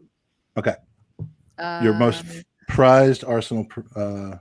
Okay, so there's a moment in the 90s where a friend of mine was one of Arsene Wenger's assistants, and I got to stand in the tunnel behind the team against Liverpool.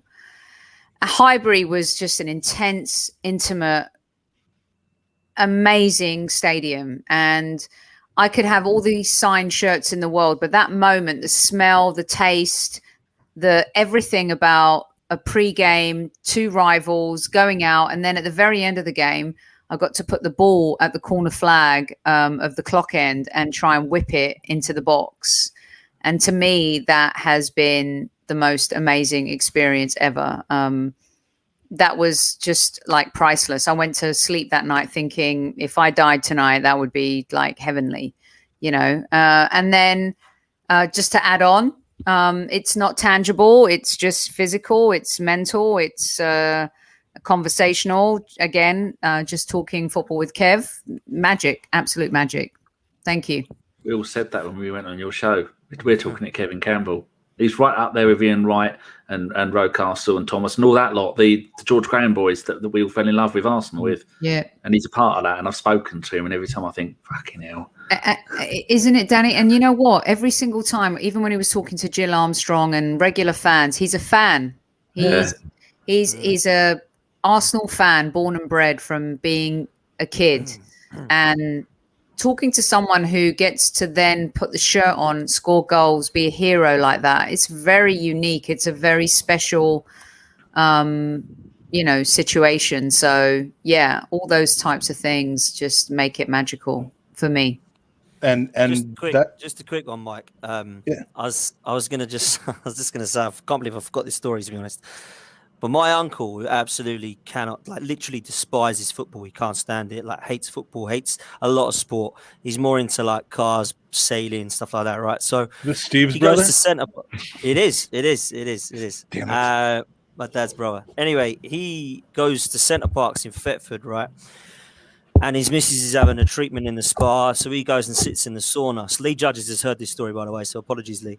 So he's sitting in the sauna. Just literally, my uncle and another bloke sits there. He's like, "You all right, mate?" And he's like, "Yeah." He's like, "What's your name, fella?" He goes, "Tony."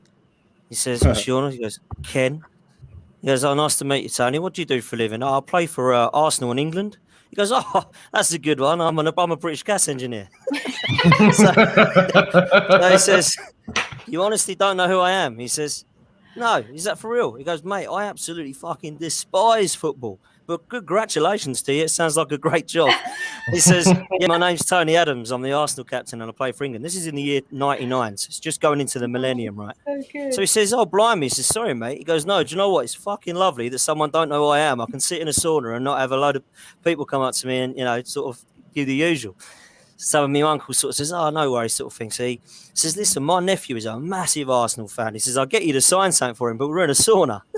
So he says, "No." He says, "No worries, mate." He says, and he goes, "Listen, I'll leave you to it. Have a good one." He goes, my nephew's going to be amazed that I've met you." Anyway, the next day he goes into the supermarket at Centre Parks. He's with his missus. He's getting like the shopping. It's like their last day before they go back. And he gets this tap on the shoulder, and it's Tony Adams. He goes, "Here, Ken, give that to your nephew." And it's a card that says, "To Dan, happy millennium," from Tony Adams that I've got at home. And he goes, "Oh, thanks very much." So he comes and tells you, he goes, "Listen, some bloke called Tony Adams has given me this." so I'm like, I don't know what age was I, 11 at the time? And I'm like, "Tony Adams, well, I was in the Arsenal captain." He's like, "That's who he said he was." So I'm like, is there any proof that it actually was? Exactly. So I'm thinking it probably is. It's just going to have Tony written on it at the bottom or something. But it is actually his proper signature and everything.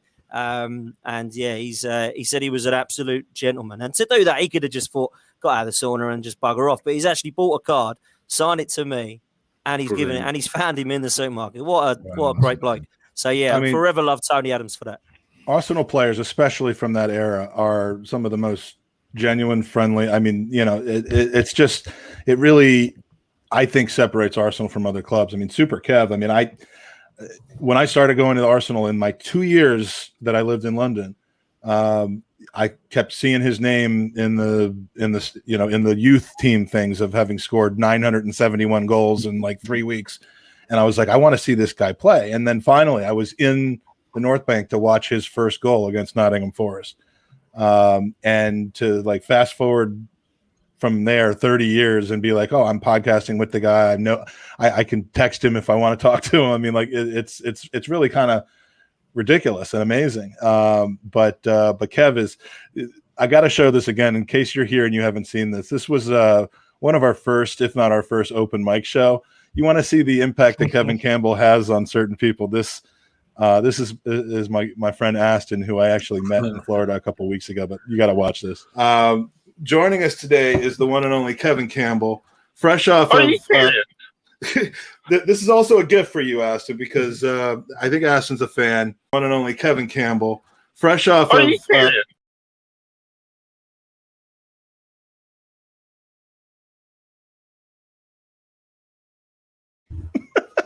That's Kev bringing happiness and cheer to everyone around him. Like, it's sad though, isn't it, that we're never going to get a generation of players like Dixon, Smith, Winterburn. You're not going to get that in 10, 20 years' time. Aubameyang or any of those aren't going. Bob Holding probably would do, be in your back garden, knocking down your shed. But we've got generations missing out on that.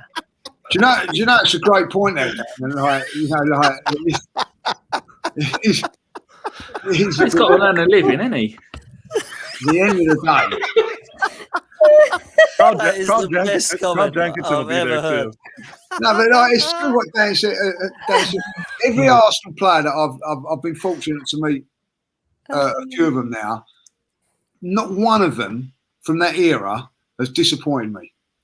Not one. They've all been nice guys. Everything very, very humble. I was lucky enough to go into a mill and sit with David O'Leary, and he turned around to me and he said they were doing an auction which was to spend them. You could have a meal with David O'Leary, and he's sitting there and he's gone to me. I hate these things. He goes, "What happens if no one bids for it? I'm going to be like a right idiot." And I said, "What are you on about? You're like legend at Arsenal Football Club. There'd be loads of people going to vote, bid for it." What you go? Oh no, he goes, "This is going to be. I'm really nervous." He was really nervous about it. It went for £3,000. You know what I mean? And I said, "There you go." But because that had happened, it was going to charity. He was so relieved that people would spent money, bidded for it, and the best £3,000 you've ever spent, judges. Right, that worked for me. I'm sitting there thinking, I've got this for nothing. I got this for nothing, and someone's paying £3,000 for it. You know what I mean? What a touch! You know what I mean? But that is how humble these guys are. Do you know what I mean? And it's just, it is amazing that it's like that. And Kevin is just.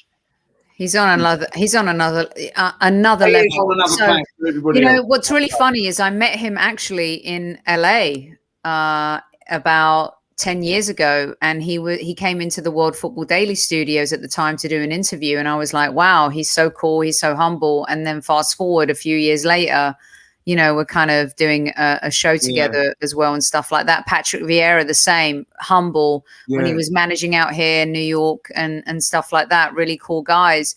It's so true. And I think that's what gets missed. Everyone thinks they're connected closer to players because of social media, but it's not the same connection. It's a different connection. No, I think it forces players to be a little more on guard about who they let in. Because social media is so access providing, it doesn't necessarily always bring you closer. It can actually make people have their guard up a little bit more. I'm seeing which is what here makes like these guys so between unique. David Hillier and Ian Selly and maybe Rob Holding, there is a brand new Arsenal multi-billion-dollar business to create in Yes, I've seen home David's improvements. Home Yeah. improvement. They Yeah. have Also, some, they you know, have a thing. David Hillier, what a lovely fella he is. Oh, I Yeah. love David. He's An awesome. absolute gentleman, like, you know what I mean? So, Yeah. He's Kev's best mate, right?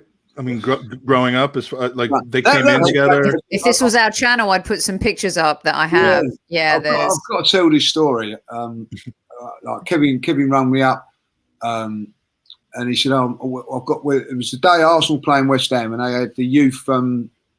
He was having a thing with the Youth Cup final. It was I think it was 30 years since they won it. They was having a celebration. They got a box and everything like that. So he rang me up. He said, I'll meet you afterwards down the pub and all that. I said, like, yeah, you don't want to come down the pub with all of them, leave all them guys, you know what I mean? He said, leave them guys, they're coming with me, you know what I mean? Like, so I said, yeah, right. So we're standing at the pub, and he brought the whole team down to the pins, and I was having a chat with them and all that, like, you know, unbelievable, like, you know, and every one of them was there. Some of them could only stay for 10 minutes and then had to go because they had to get trains. I think David Elliott had to get back to, you know, like down Bristol. like, Bristol way, isn't he? But they all come down here, for, you know, and that's what, you know, that's the sort of kind of guys they were, all those players. You know what, Lee? It extends to. I was in Russia for the World Cup. And I was there on totally, it just so happened I got so lucky, right? So I was consulting for a firm and I needed to be in Russia for 2 weeks. And it just so happened it was during the World Cup. And so I was able to coincide some of my football stuff to it.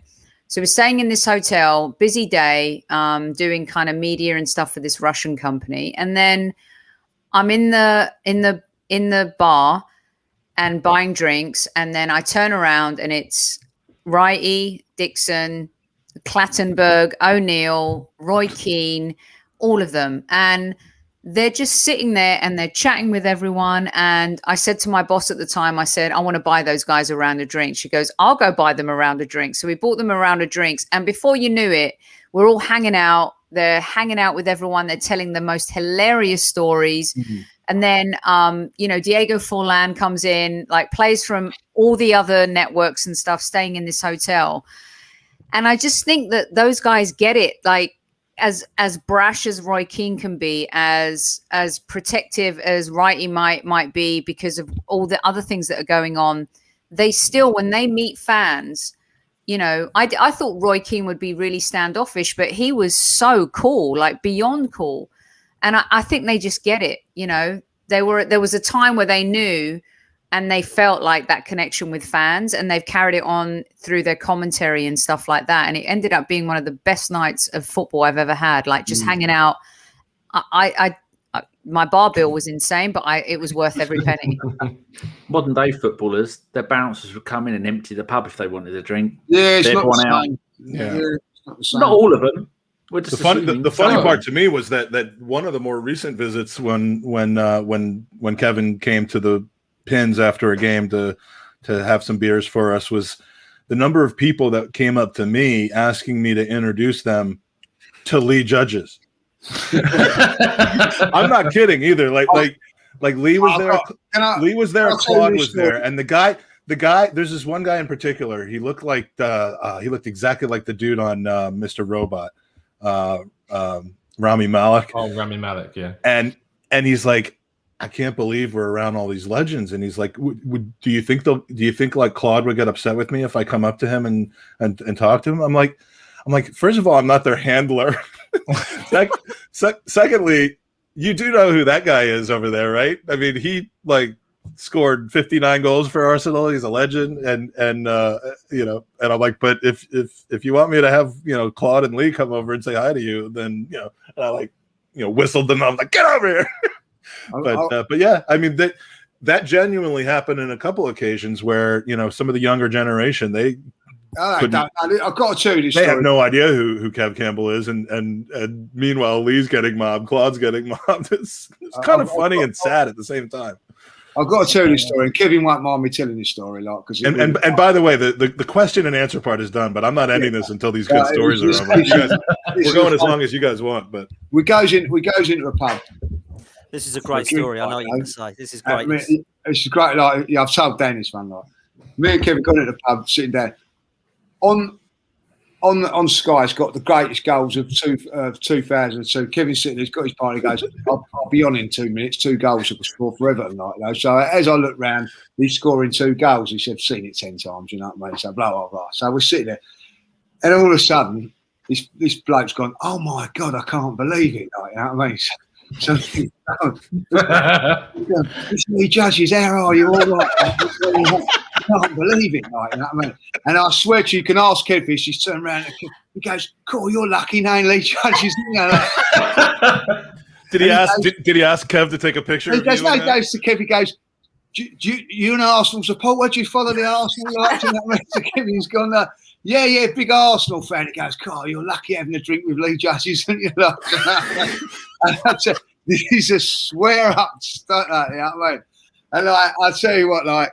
And Kevin's just gone away, and I just turned around to him and said, he just doesn't know what opportunity he's just missed, like, you know what I mean? And me and Kevin just laughing, you know, and that's the thing about Kevin. He never got upset by it or whatever. He just had a laugh, and it was, you know. But that is a true story. That is, like, yeah. So he could have. He goes, "Are you a fan?" So good. Didn't even know who, you know what I mean. So that was like, and then, you know, like his picture was on Sky about a minute before that, like, you know. So so good. But you know, to be honest with you, sorry, Mike, I just want to jump in because there are so many podcasters and influencers. You know, people talk about Instagram influencers and folks, but in the Arsenal community, there are now, right?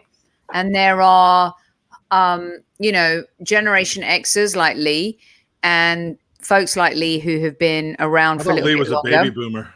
No, it's not a baby. No, I'm putting him in Generation X. With us? Okay. Yes. That's then, generous. I think people sometimes, I think what, I adore Lee, and he's been so supportive. And, you know, AFTV may have a stigma, but there's people that are loved and loathed on that. But Lee is definitely someone that is loved because he's so natural and so authentic. And then there's people like Harry and Tom and Dan who are a younger generation. But that doesn't mean they don't know the history of Arsenal Football Club. That doesn't mean they don't know the DNA and the culture of the club. Like, that has to be respected too, and you see that in their audience and what they do and what they bring to the table. And as a Generation X and myself, I love, you know, I remember when Harry was just starting out and he was trying to write his book and he wanted to come on the previous podcast, Highbury and Hills, and to see him grow, to see Tom grow, to see Dan grow, like smart men doing really good things and being honest about their club and trying to create really good content. When you marry that with seasoned veterans like Lee, Danny, you know, and then the American mix, Mike, like you, we have a hub here. It's a wonderful country. There's so many amazing fans. They do incredible things. They love the Arsenal as much as anybody. And I just love the eclecticness of it all. But, you know, you have to also recognize the hard work some people put in. And it's not easy to do a daily show every day. And I have a total respect for like Tom and Harry and those folks. And then to see kind of what Dan's doing and then what Lee's done and what you guys are doing and what Danny's brought to the table. I just wanted to put it out there because as a woman trying to have a voice, you've all been so supportive from back in the day to today. And I just wanted to say thank you. Cheers, Soph. Oh, pleasure. That's lovely. Nice to. Oh, go on, Mike. You go, and then I'll talk after you. Go on. Well, I was going to kind of wrap it up, so go ahead first, and I'll. Well, we're being nice to the judge. I'd only done a couple of shows with him, and I went to my last game in September 2019. I happened to mention it, and he went, "Oh, next time you go, here's my number. Give me a ring, and I'll come and say hello." And he'd only done a couple of shows with me. I miss you that way, so. That's a couple of years. I mean, he's blocked me since, but